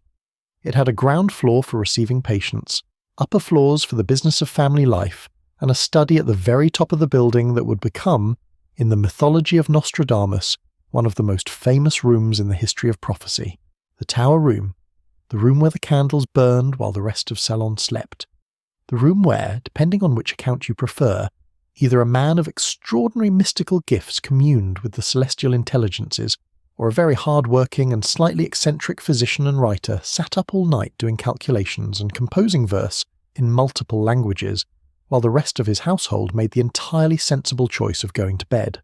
Both of these things are probably true. They are not mutually exclusive. He was known in Salon as 2 things simultaneously, which is a slightly uncomfortable position to occupy in any small city, but which he appears to have managed with reasonable equanimity. He was known as a figure of considerable local eccentricity, and as a figure of considerable local pride, and these 2 reputations fed each other in the way that such things tend to do. The eccentricity was largely a product of his hours. He was, to use the modern terminology without apology because it fits perfectly, a night person. He worked from the small hours of the night through to dawn, which meant that his study window was lit at 2 and 3 and 4 in the morning, when every other window on the street was dark. His neighbours noticed this. Neighbours in small 16th century Provençal cities noticed everything, and they talked about what they noticed, and what they talked about became the texture of local understanding of who you were. The stories that circulated in Salon about what Nostradamus was doing up there in his lit room at 3 in the morning were, one imagines, varied and creative and not always flattering. The local pride was the other side of this. By the later 1550s, Salon de Provence was, in a very real sense, famous. Not for its agriculture, not for its position on the trade routes, not for any historical event or local institution. Famous because Nostradamus lived there. Visitors arrived from Paris, from Lyon, from Marseille, from Italy, from Spain, from countries considerably further away than any of these, to consult the prophet, to seek an audience, to purchase something, anything that could be associated with his name or his household. The economic benefits to the town were not inconsiderable. A steady stream of visitors who needed accommodation and food and directions and local products was a genuine commercial asset, and even the neighbours who found his nighttime habits peculiar and his demeanour occasionally difficult were unlikely to object too strenuously to the additional traffic his presence generated. Fame, when it belongs to your neighbour rather than to you, has the convenient quality of providing reflected prestige without requiring any of the actual effort. He was, by multiple independent accounts, a difficult neighbour in the small and specific ways that are somehow more revealing than any dramatic difficulty could be. The most documented of these difficulties concerns the road. The road outside his house was his responsibility under local ordinance. Property owners in Salon were required to maintain the section of street adjacent to their premises in a serviceable condition. Nostradamus did not do this. The road outside his house fell into a state of disrepair that eventually attracted the attention of the town authorities, who issued the relevant notices and demands, which Nostradamus appears to have received, read, and then not acted upon, because there were other things to think about, and the road was not one of them. The town authorities escalated. Whether the road was ever actually repaired, or whether the dispute simply became part of the permanent background texture of his relationship with the civic administration of Salon, is not entirely clear from the surviving records. What is clear is that the man who had apparently perceived the shape of centuries of future time could not be relied upon to fill in the holes in his own section of street, which is the kind of biographical detail that makes a person simultaneously more human and more recognizable. He was also impatient. This is mentioned in enough independent accounts that it seems safe to treat it as genuine rather than legendary. He had a temper that was controlled but present, a temper that surfaced most reliably when he was approached by people asking questions he considered stupid, which was a category that appears to have been populated more generously than he would have liked. His letters, particularly those responding to correspondents who had misunderstood his work or who were asking him to do things he considered beneath his abilities or outside his proper scope, occasionally let this impatience show through the formal conventions of 16th century epistolary style, in ways that are, if you are reading for the human being rather than the prophet, quite entertaining. He was also a genuine and serious physician throughout his entire time in Salon. It is easy, given the overwhelming gravitational pull of the prophecies in any account of his life, to allow the physician to disappear behind the prophet. This would be a mistake. He continued to practice medicine actively for most of his Salon years, treating patients locally in person and patients at a distance by the medium of correspondence. His medical letters, which survive in reasonable numbers and which have been examined carefully by historians of medicine, reveal someone whose clinical thinking was careful, whose attention to symptom description was thorough, and whose treatment recommendations reflected a genuine engagement with the individual patient rather than the reflexive application of standard formulas. He cared about his patients. This comes through clearly in the letters, in the patience with which he worked through complicated symptom pictures, in the specificity of his prescriptions, in the occasional expressions of genuine concern about outcomes. The prophet and the physician shared the same mind and the same hours and the same desk, and the physician was not the lesser of the two. And then there is the cookbook. Published in 1555, the same year as the first edition of Les Prophéties, the cookbook is one of the most startling documents in the entire Nostradamus archive, and it is startling because of how completely ordinary it is. It is warm. It is practical. It is specific in the way that good cookbooks are always specific, giving you the actual quantities and the actual techniques and the actual results you should expect, rather than gesturing vaguely in the direction of flavour and hoping for the best. It covers jam making, confectionery, cosmetic preparations, and various other domestic arts with the enthusiasm of a man who has tried these things many times and has opinions about how they should be done.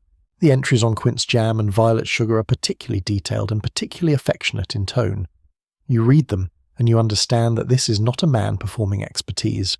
This is a man who has actually made quince jam and who actually thinks it matters how you make it. I find this enormously comforting, and I want to explain why. The man who was staring into bowls of water at 3 a.m. trying to perceive the shape of events centuries hence.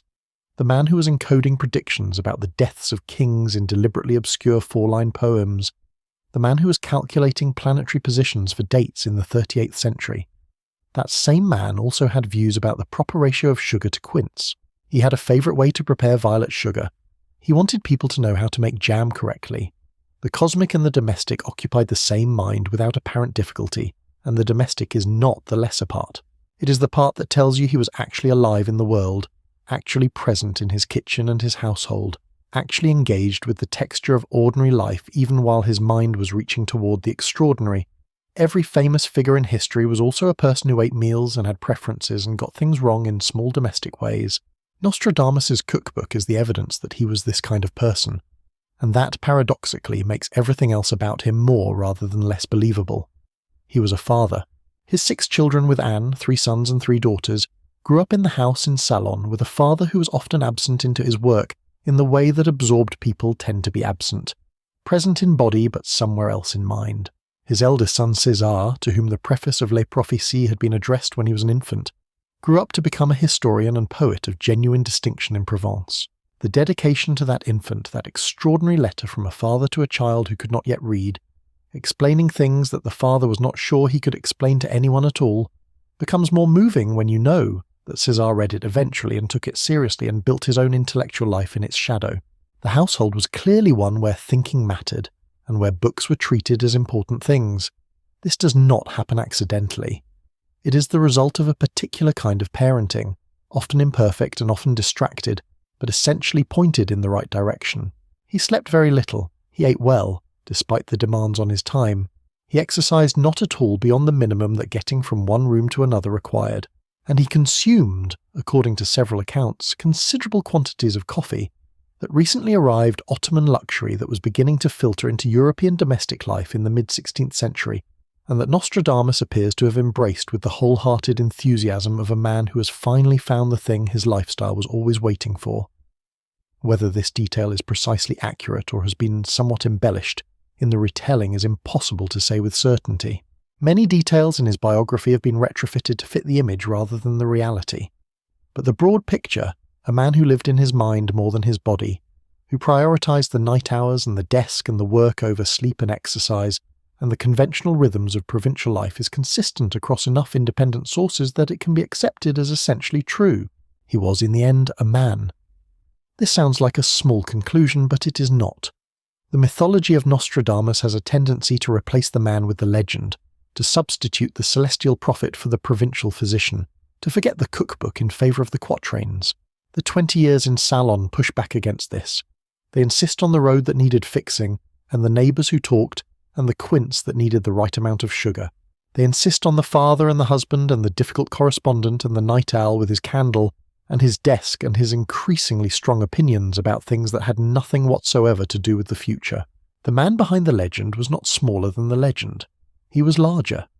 He was the thing the legend was trying to describe, and it kept falling short because legends always do. The later years, failing health and final prophecies.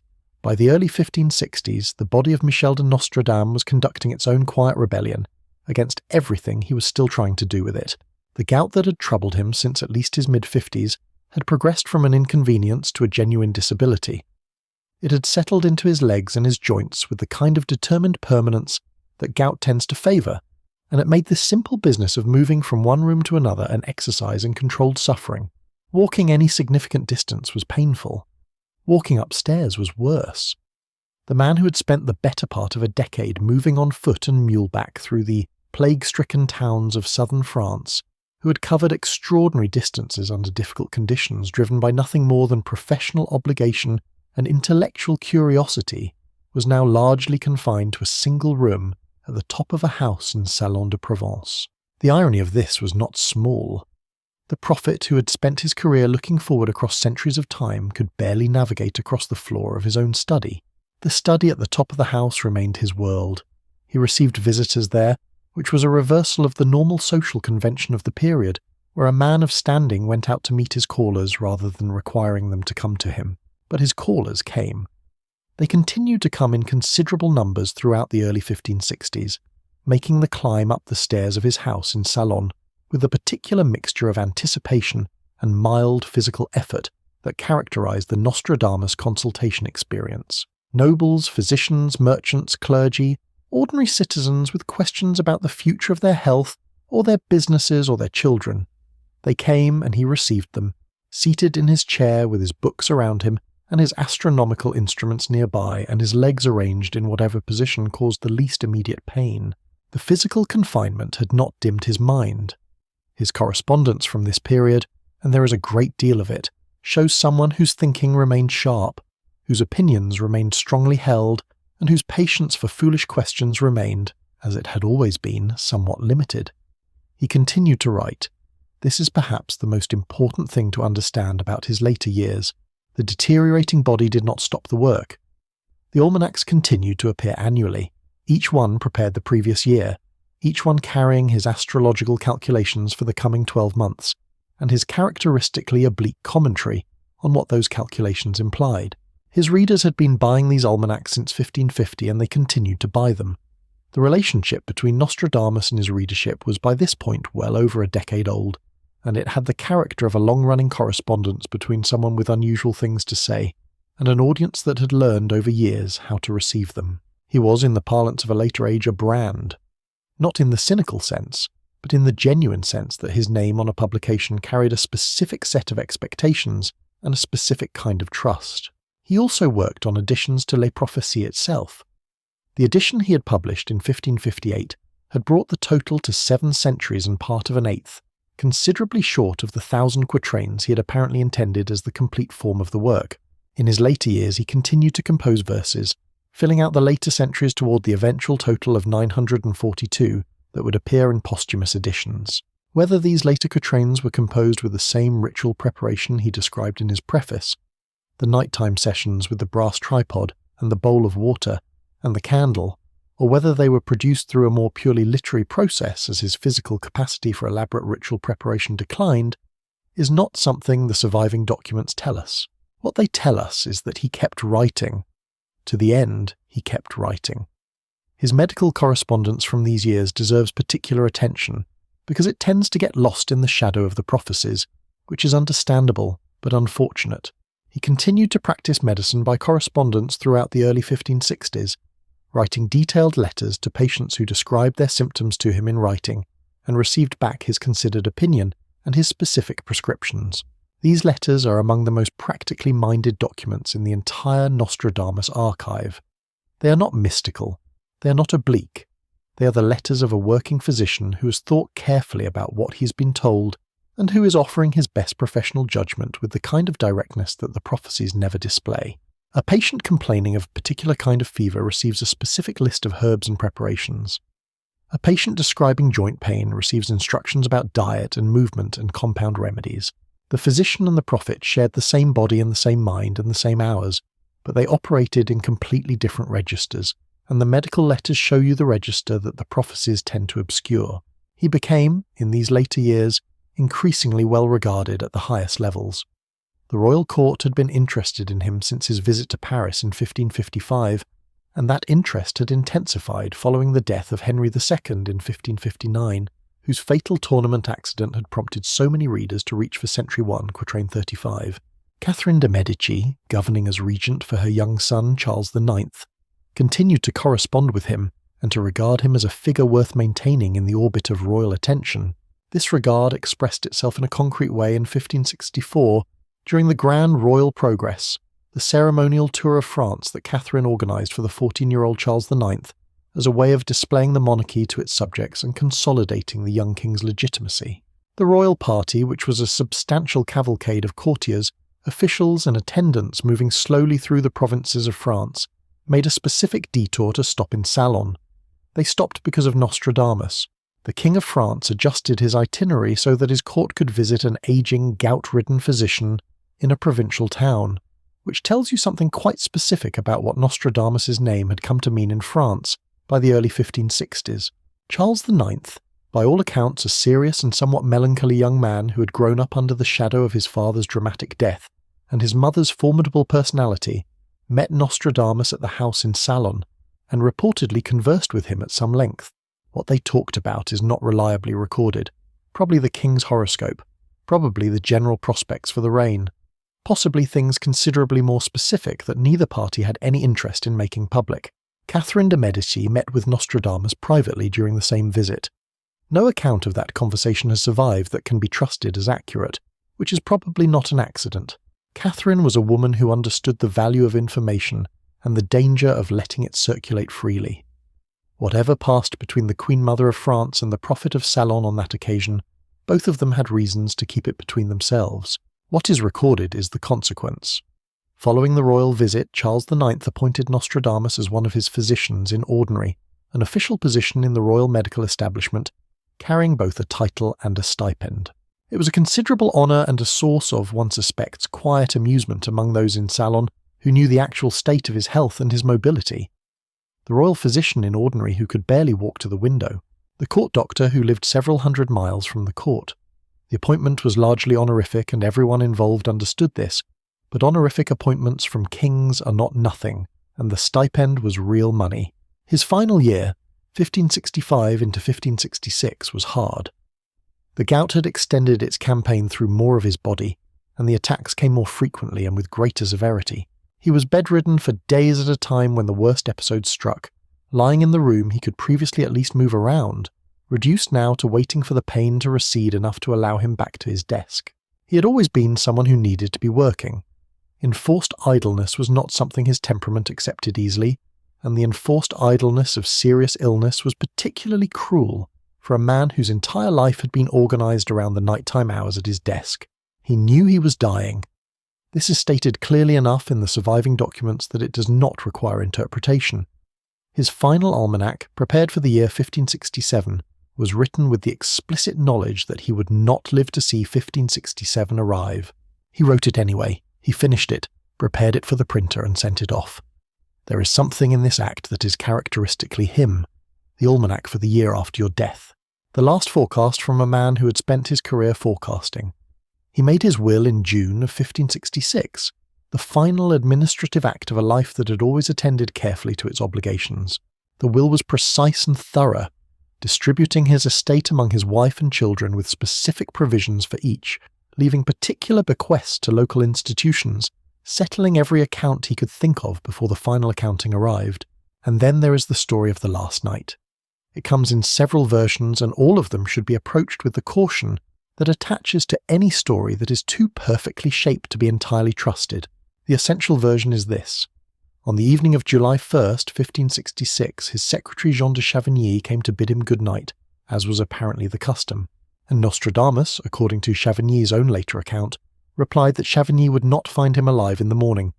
Whether this exchange happened exactly as recorded, whether it happened in a modified form, or whether it was shaped in the retelling by a secretary who was also a devoted admirer, and who understood, consciously or not, what a good final line for the story would sound like, is impossible to determine from this distance. It has become one of the central scenes in the Nostradamus legend, the prophet predicting his own death, applying the gift to himself one final time on the final night. And even if the conversation is largely or entirely apocryphal, it carries a truth that is not entirely fictional. He was a man who had thought about time and endings more systematically and more obsessively than almost anyone else of his century. He had written about the deaths of kings, the falls of empires, the ends of ages. He had sat with dying people for years in the plague towns of southern France. He had buried his first wife and his children. He had watched close up and without flinching what the end of a human life actually looked like. If anyone was prepared for the approach of his own end, if anyone had done the thinking in advance that most of us defer until it is too late, it was him. The composure that everyone who knew him in those final weeks describes was not the composure of someone who had not thought about death. It was the composure of someone who had thought about almost nothing else for 50 years and had arrived somewhere along the way at a position that was not peace exactly, but something in the neighbourhood of it, something that knew the shape of what was coming and had, long since, made its accommodation. The death of Nostradamus. July 2nd, 1566. He died on the morning of July 2nd, 1566. He was found by his household sitting in his chair beside his workbench, not in his bed. This detail matters. It is one of those small, specific facts that resists the smoothing tendency of legend and stays stubbornly, humanly true. He had risen in the night, as was his lifelong habit, to work. He had climbed to his study at the top of the house while the rest of Salon slept, as he had done thousands of times before over 2 decades in that house, and he had sat down at his desk, and he had not gotten up again. He died, in other words, as he had lived, working, alone, in the dark, with the night around him and the stars above him, and whatever it was he was reaching for just slightly beyond the edge of what a human hand could touch. He was 72 years old. In the 16th century, this was a genuinely remarkable age. Life expectancy in the period is difficult to calculate precisely because infant mortality distorted the averages so severely, but a man who survived childhood and reached adulthood in good health might expect, with reasonable fortune, to live into his 50s, or perhaps his 60s. 72 was old. 72 was the kind of age that people noticed and mentioned. He had earned those years in the most literal possible sense, living through conditions that killed most of the people around him at various points. He had walked through plague towns when he was a young physician, and the plague had not taken him. He had endured the grief of losing his first wife and children, grief that would have broken many men entirely, and he had not broken, or at least had not stayed broken. He had survived the Inquisition's interest, which was the kind of interest that ended badly for a significant number of its objects. He had survived the sudden, overwhelming, impossible-to-manage fame that had descended on him after Henry II's death, which might sound like a comfortable problem but was in practice a genuine and constant source of stress and danger. He had survived the gout, the deteriorating joints, the slow physical dismantling of a body that had been pushed very hard for a very long time. He had done an extraordinary amount with 72 years, and the morning of July 2nd found him, at the end of all of it, sitting quietly in his chair at his desk in the way that he had always preferred to be found. His household discovered him, his wife Anne, his children, his secretary. The accounts of that morning are brief and do not dwell on the emotional texture of the discovery, which was the convention of the period rather than an indication of indifference. What they record is the practical facts, the body in the chair, the preparations for burial, the arrangements that needed to be made. Life in the 16th century moved quickly past its deaths, not because people felt less, but because there was very little infrastructure for feeling more. You buried your dead and you continued. He had made his will in June, just weeks before his death, which suggests he knew the end was close and was attending to his obligations with the same methodical care he had always brought to things that mattered. The will is a precise and businesslike document, the kind of document that a man raised in a notary's household would know how to write. It made careful provision for Anne, for each of his 6 children, for various bequests to local institutions. It specified the exact location of his burial, which is the detail that lodges in the mind. He wanted to be buried in the Church of the Cordeliers in Salon, the Franciscan church with which he'd had a long association over his 2 decades in the town. Specifically, he wanted to be placed between the door and the chapel of St. Martha. Between the door and the chapel of St. Martha. This is an oddly, almost comically specific instruction from a man whose literary reputation rested almost entirely on magnificent vagueness, the prophet who could not be pinned down on whether he was predicting the fall of a dynasty or describing a thunderstorm, had very definite views about exactly where in a particular Franciscan church he wished to spend eternity. His wishes were honoured. He was buried in the Church of the Cordeliers, in the specified location, with an inscription marking his tomb that noted his name, his profession, his achievements, and the date of his death. For the moment, that was enough. He was a respected and locally famous figure, the prophet of Salon, the physician who had predicted the death of a king, and he was given a burial appropriate to that status. The stone was laid. The inscription was cut. The door of the church closed behind the last of the mourners, and the ordinary life of Salon continued around the extraordinary fact of his absence. The stories began almost immediately. This is what happens with famous graves. The stone barely settles before the mythology starts accreting around it, layer by layer, each generation adding its own embellishment to the previous one, until the actual burial and the legend of the burial have almost completely separated from each other. In the case of Nostradamus, the most famous of these stories is also the most persistent, the most beautifully constructed, and the most thoroughly undocumented. The story concerns the French Revolution. In 1791, during the upheaval that was systematically dismantling the physical infrastructure of the old Catholic France, the Church of the Cordeliers in Salon was among the religious properties being repurposed by revolutionary authorities. Various tombs within the church were disturbed in the course of this process, and according to the story, when a group of revolutionary soldiers opened the tomb of Nostradamus, they found something unexpected. Around the skeleton's neck was a medallion, and on the medallion, engraved with what must have been either extraordinary foresight or extraordinary luck, was the date 1791. The story spread. Of course it spread. It was exactly the kind of story that spreads, that wants to spread, that practically propels itself from mouth to mouth and from pamphlet to pamphlet, because it is so perfectly satisfying in its structure. The prophet had known. Of course he had known. He had known when his grave would be opened, and he had left a message for whoever opened it, a message in the only language he truly trusted, the language of a specific date inscribed in metal and sealed in stone, waiting across 2 centuries for the moment of its revelation.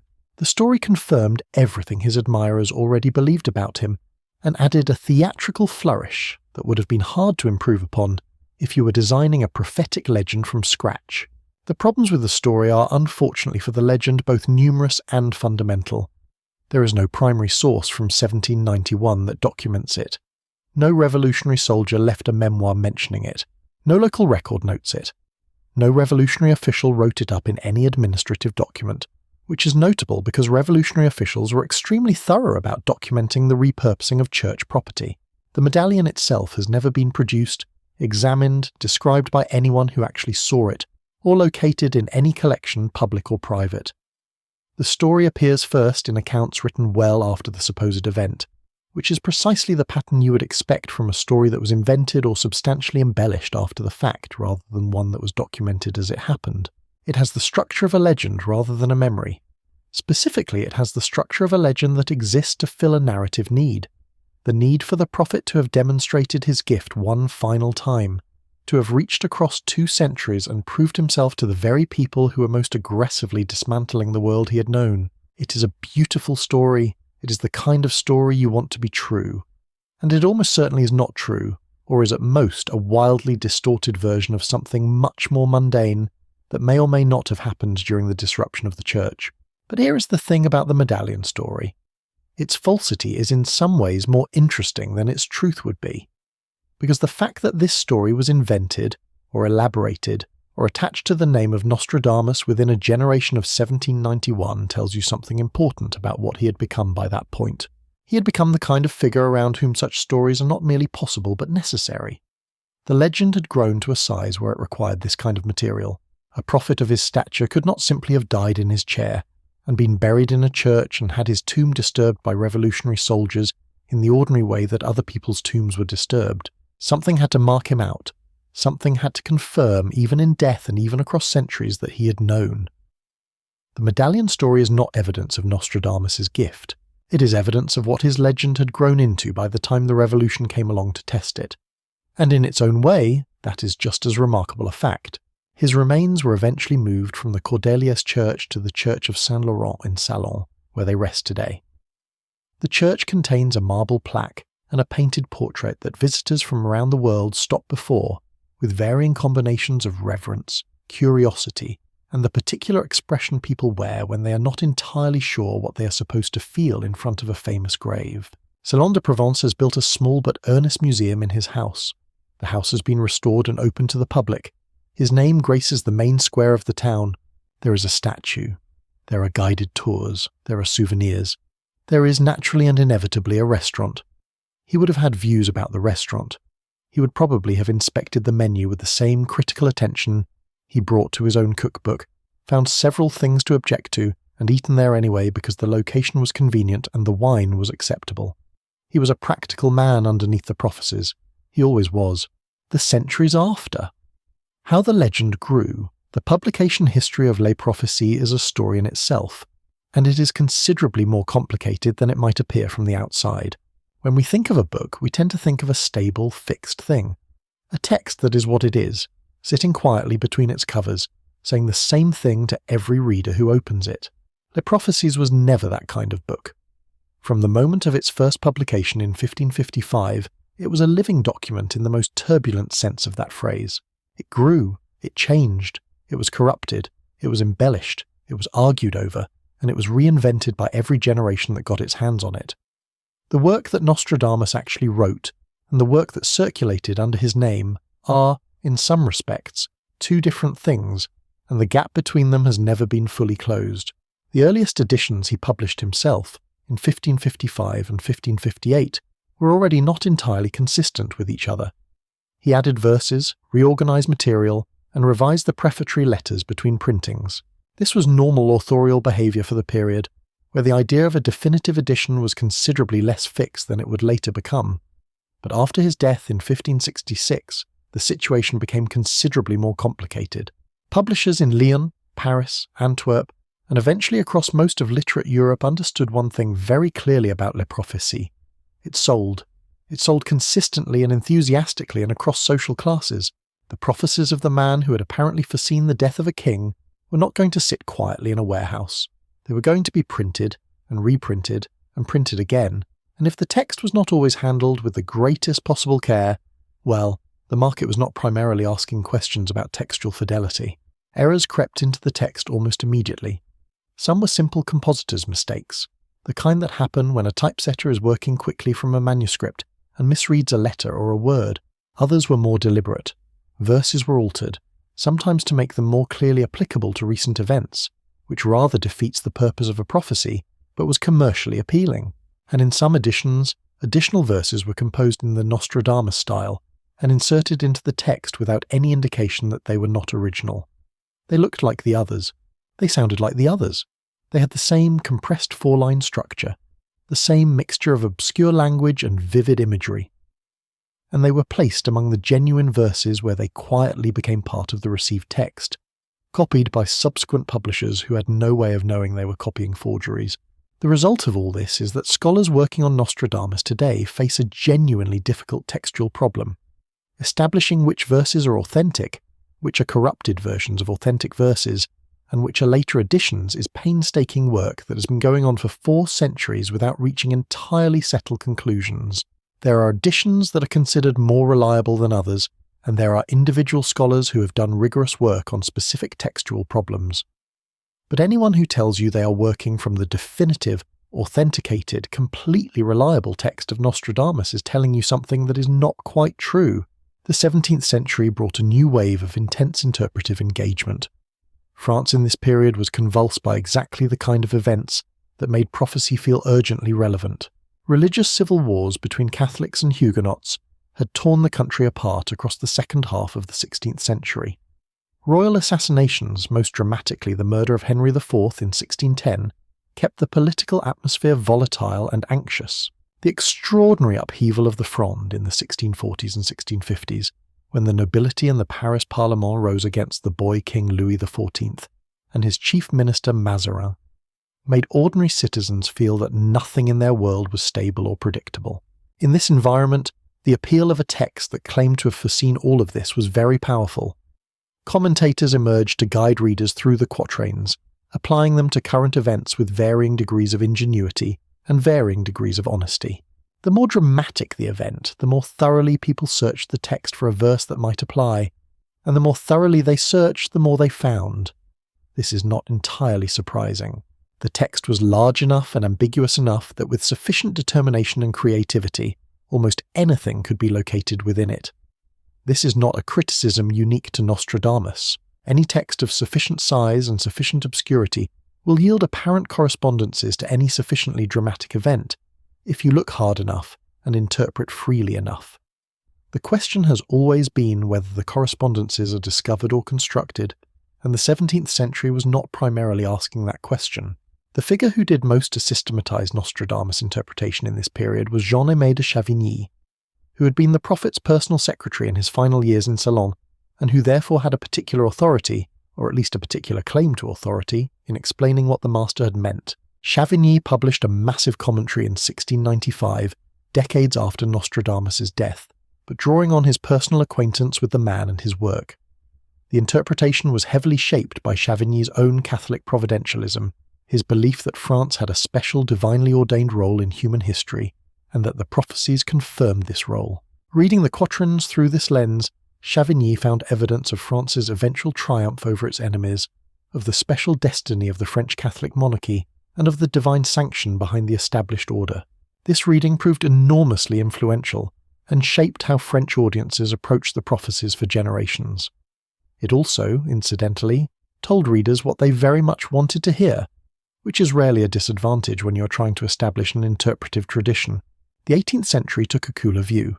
The Enlightenment, that great project of rational philosophy, scientific empiricism, and systematic skepticism about inherited authority, had limited patience for a 16th century astrologer's encoded quatrains. Voltaire was dismissive, as Voltaire tended to be about most things that did not meet his standards of rational clarity. The educated classes of the period regarded the prophecies as charming relics of a more superstitious age, the sort of thing that ignorant people believed and that sophisticated people smiled about. But this dismissal was a class position as much as an intellectual one. The less educated reading public, which was a very large public indeed, continued to read the almanacs and the prophecies with the same enthusiasm it had always shown. The popular tradition ran very deep, and the Enlightenment, for all its confidence, did not succeed in extinguishing it. It simply drove it slightly underground, where it continued quite cheerfully without caring what Voltaire thought. The 19th century brought it back into fashion. The Romantic movement, with its appetite for Gothic mystery, medieval atmosphere, and the emotional power of things that could not be fully explained by reason, found Nostradamus immediately appealing. The prophecies were republished in handsome new editions with elaborate scholarly-looking commentaries. His image as the solitary prophet in his tower, communing with the stars and the secrets of time, was exactly the kind of figure the Romantic imagination found irresistible. He was mysterious, he was learned, he was ancient, and he was magnificently impossible to definitively debunk, which from a Romantic perspective was practically a virtue. Napoleon, who spent a great deal of time thinking about his own historical significance and who had a well-documented interest in anything that suggested his destiny was special, apparently had Nostradamus' works read to him. Whether he took them seriously as prophecy or enjoyed them as flattering entertainment is not entirely clear from the surviving accounts. Probably both, in the way that powerful people often believe and do not believe simultaneously in things that serve their self-image. The association of the great conqueror with the great prophet was in any case useful to both legends, and was repeated throughout the century in biographies, popular histories, and the growing genre of Nostradamus commentary. By the end of the 19th century, the legend had accumulated enough layers: the posthumous editions, the commentaries, the romantic repackaging, the Napoleonic association, that it had become something considerably larger and considerably less historically specific than anything Nostradamus himself had put on paper in 1555. The stage was set for the 20th century. And the 20th century, with its particular combination of catastrophe, mass media, and the human need for meaning in the face of destruction, would do things with Nostradamus that no previous century had managed. Nostradamus and the modern world. From World War II to the Internet age. The 20th century made Nostradamus a global phenomenon in a way that no previous century had managed, and the mechanism was not scholarship or intellectual fashion but catastrophe. The two world wars, and especially the second, created exactly the conditions in which the prophecies of Nostradamus found their most eager audience. People facing destruction on an unprecedented scale, people confronting the possibility that civilization itself might not survive, reached for anything that suggested that this had been foreseen, that it was part of a pattern, that there was a meaning to the suffering. In Germany in the 1930s, both the Nazi propaganda machine and its opponents found uses for Nostradamus. The Nazi regime employed Karl Ernst Kraft, a Swiss astrologer and Nostradamus enthusiast, to produce interpretations of the quatrains that suggested divine backing for Hitler's plans. These interpretations were distributed as propaganda in occupied Europe, particularly France, where the authority of the famous Frenchman might carry weight. The British intelligence services, aware of this campaign, responded by commissioning their own counter-propaganda using Nostradamus, producing fake Nostradamus quatrains in the German style that suggested the Nazi project would end in catastrophe, and dropping them over Germany by air. The propaganda war was fought partly in the medium of fake 16th century prophecy, which is one of the most extraordinary facts about World War II that most people have never heard. After the war, interest in Nostradamus did not decline. If anything, the nuclear age intensified it. The existence of weapons capable of destroying cities, and eventually of ending human civilization, gave a new and terrible relevance to the prophecy's recurring imagery of fire from the sky and the desolation of great cities. The Cold War, with its constant background dread of imminent annihilation, was the perfect cultural environment for prophetic thinking. People who lived under the permanent shadow of nuclear extinction were people who wanted to know whether it would happen, and if so, when. Nostradamus, who appeared to have answers, was exactly what the cultural moment demanded. The 1981 documentary The Man Who Saw Tomorrow, narrated by Orson Welles in one of those career decisions that Orson Welles' later career was somewhat full of, introduced Nostradamus to millions of television viewers who had never encountered the prophecies before. The documentary was not a model of scholarly restraint. It presented the claims for Nostradamus' accuracy with considerable enthusiasm and minimal qualification. It was hugely commercially successful. It was broadcast repeatedly and was seen by an estimated 17 million viewers in the United States alone. An entire generation's first encounter with Nostradamus was through Orson Welles' voice, which is honestly a pretty spectacular way to first encounter anything. The internet transformed the situation again, and in ways that are both more and less obvious than they might appear. On one hand, the internet made Nostradamus more accessible than ever before. Every quatrain was now available online in multiple translations, with multiple commentaries, and with the ability to search for specific words or themes that might apply to current events. Every time something dramatic happened in the world, the internet generated an immediate wave of Nostradamus citations. September 11, 2001, the 2004 Asian tsunami, the 2008 financial crisis, the 2020 pandemic, each produced their eruption of claimed prophecies, many of them fabricated, some genuine, all circulating at a speed and scale that the original publisher in 1555 could not have imagined. On the other hand, the internet also made it easier than ever before to check whether a given Nostradamus quotation was genuine, to access serious scholarly literature about the prophecies, to find the actual text and the actual translations rather than the social media version. The same technology that spread the mythology also gave serious students the tools to investigate it. The result is a peculiar two-tier situation in which the popular understanding of Nostradamus is dominated by fabrication and overstatement, while the scholarly literature has actually become more careful and more rigorous. The scholarly consensus, such as it is roughly as follows. Nostradamus was a genuine historical figure of considerable intellectual complexity, who wrote a large body of verse that is genuinely difficult to interpret.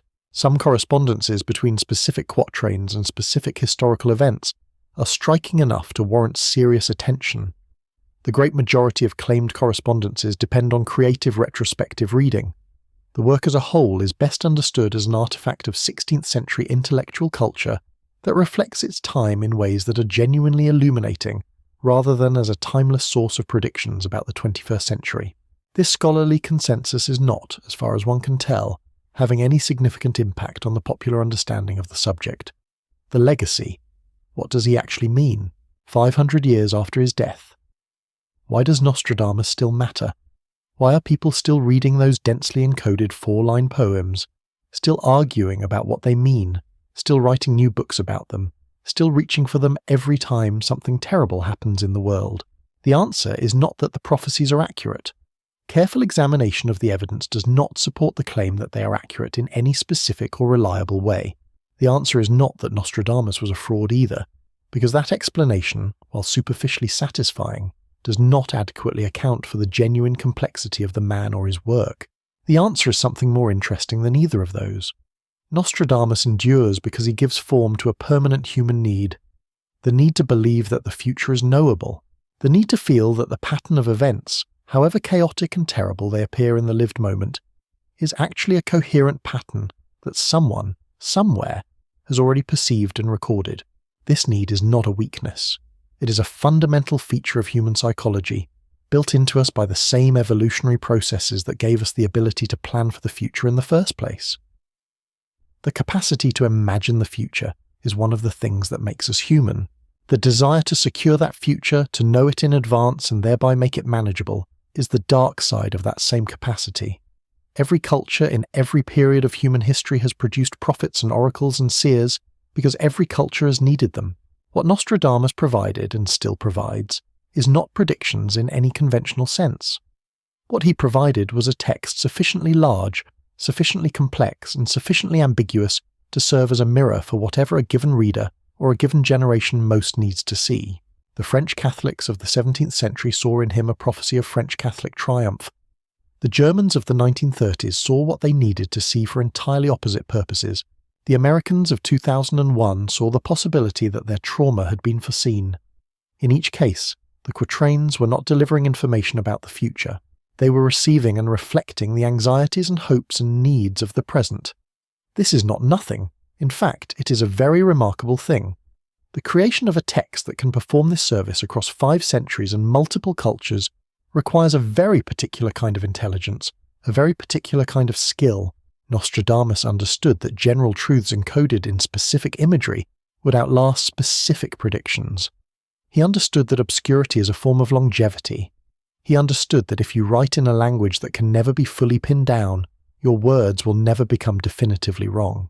And he understood at some level that what people are really looking for when they read prophecy is not information about the future, but a feeling about the present, a feeling that the world has a shape, that events have a meaning, that the suffering is part of something larger than the suffering itself. These things he delivered. He delivered them in lifetime and has continued to deliver them for 500 years. The mechanism by which he delivered them may have been astrological calculation, may have been the play of a powerful and learned mind across the surface of history, may have been something that our current frameworks genuinely cannot account for, or it may have been all three simultaneously, in proportions that cannot now be determined. What we can say is this. The man who was born in a small Provençal town to a converso family with secret traditions and dangerous knowledge, who grew up watching his grandfathers heal the sick and read the stars, who survived plague and grief and the Inquisition and sudden fame and physical decline, who wrote quatrains in his tower room in the small hours of the morning in a language no one could fully decode and yet no one could entirely ignore, that man did something genuinely remarkable. He made himself unforgettable. In a world that forgets almost everything, where the names of kings and generals and even prophets gradually fade from the common memory, Michel de Nostredame of Saint-Rémy de Provence has not faded. The arguments about him have not faded. The texts have not faded. If anything, each generation rediscovers him with something like shock. The shock of encountering a voice from the distant past that seems uncannily to be talking about right now. That shock, that feeling of recognition across the gulf of centuries is the legacy of Nostradamus. Not the accurate prediction of specific events, not the magical foresight that popular mythology attributes to him, but the stranger and more durable achievement of creating a body of work that feels perpetually contemporary, perpetually relevant, perpetually about the present moment, whatever present moment happens to be reading it. He built a mirror, not a window, and the mirror, it turns out, has not fogged. What you see in it is yourself. What you see in it is your time, your fears, your world. And Nostradamus, the physician and astrologer and prophet and poet and father and neighbour and gout-ridden night owl of Salon de Provence, probably knew that. He was, after all, a very observant man. And so, we have come to the end of tonight's journey. Or perhaps the beginning of one, if you are the kind of person who closes a long story and immediately wants to go down every corridor it opened. We have travelled a very long way together. From the plague-haunted streets of 15th century Provence to the printing houses of Lyon and the royal court of Paris, from the wandering years of grief to the tower room at night with its candle and its brass bowl and its unanswerable questions, from a child learning to read the stars in the dark with his grandfather, to an old man with gout in his legs and fire in his mind, writing verses that 5 centuries of readers would find somehow impossible to put down. What do we take away from all of this? Maybe just this: that human beings have always wanted to know what comes next. That we have always produced in every culture and every era people who claimed to know, or who genuinely believed they knew, or who found ways to turn the not knowing itself into a form of art. Nostradamus was all 3 of these things at once, and the difficulty of separating them out is part of what makes him so enduring. He was a physician who believed in observation. He was a mystic who believed in hidden connections. He was a poet who believed in the power of deliberate obscurity. He was a father who wanted to leave something behind for his children. He was a converso who had learned, before he learned anything else, that the surface of things and the depths of things are not the same. He was a man who walked into rooms where other people were dying and tried to help. He was a man who sat alone in a high room at night and looked into darkness and wrote down what he thought he saw there. He was, in the end, a human being, complicated and contradictory and occasionally very difficult to get along with, trying to make sense of a world that did not easily yield its sense. He made sense of it his way. You can agree or disagree with his methods. You can find his conclusions convincing or absurd, but you cannot say he did not try. Now let the story settle. Let the centuries fold back upon themselves like pages of a very old book. Let the towns of Provence, Saint-Rémy and Salon and Avignon and the plague road between them grow quiet. Let the candle gutter. Let the tower room above the silent street grow dark. Let the stars that Nostradamus watched so carefully continue their patient rotation through the night sky, as indifferent and as beautiful as they were when he first looked up at them with his grandfather in the warm Provençal dark. There is a kind of peace in very old questions that have not yet been answered. There is a kind of rest in sitting with the mystery rather than wrestling it to the ground. The future, as Nostradamus understood better than most, does not owe us clarity. The stars move on their ancient paths. The night is long and very quiet. And somewhere, in the still point between one century and the next, a man with tired eyes and a candle and a bowl of still water looks into the dark and writes something down. Whether he sees the future or only sees himself, perhaps only he knows. Perhaps even he did not know for certain. And perhaps that uncertainty is the most honest and most human thing about the entire story. Let your eyes rest now. Let the questions drift. Let the images soften into whatever your particular dark gives you in the hours before morning. The prophet's work is done. Yours is to sleep. Good night from wherever you are listening, and thank you, as always, for spending the night in history with me.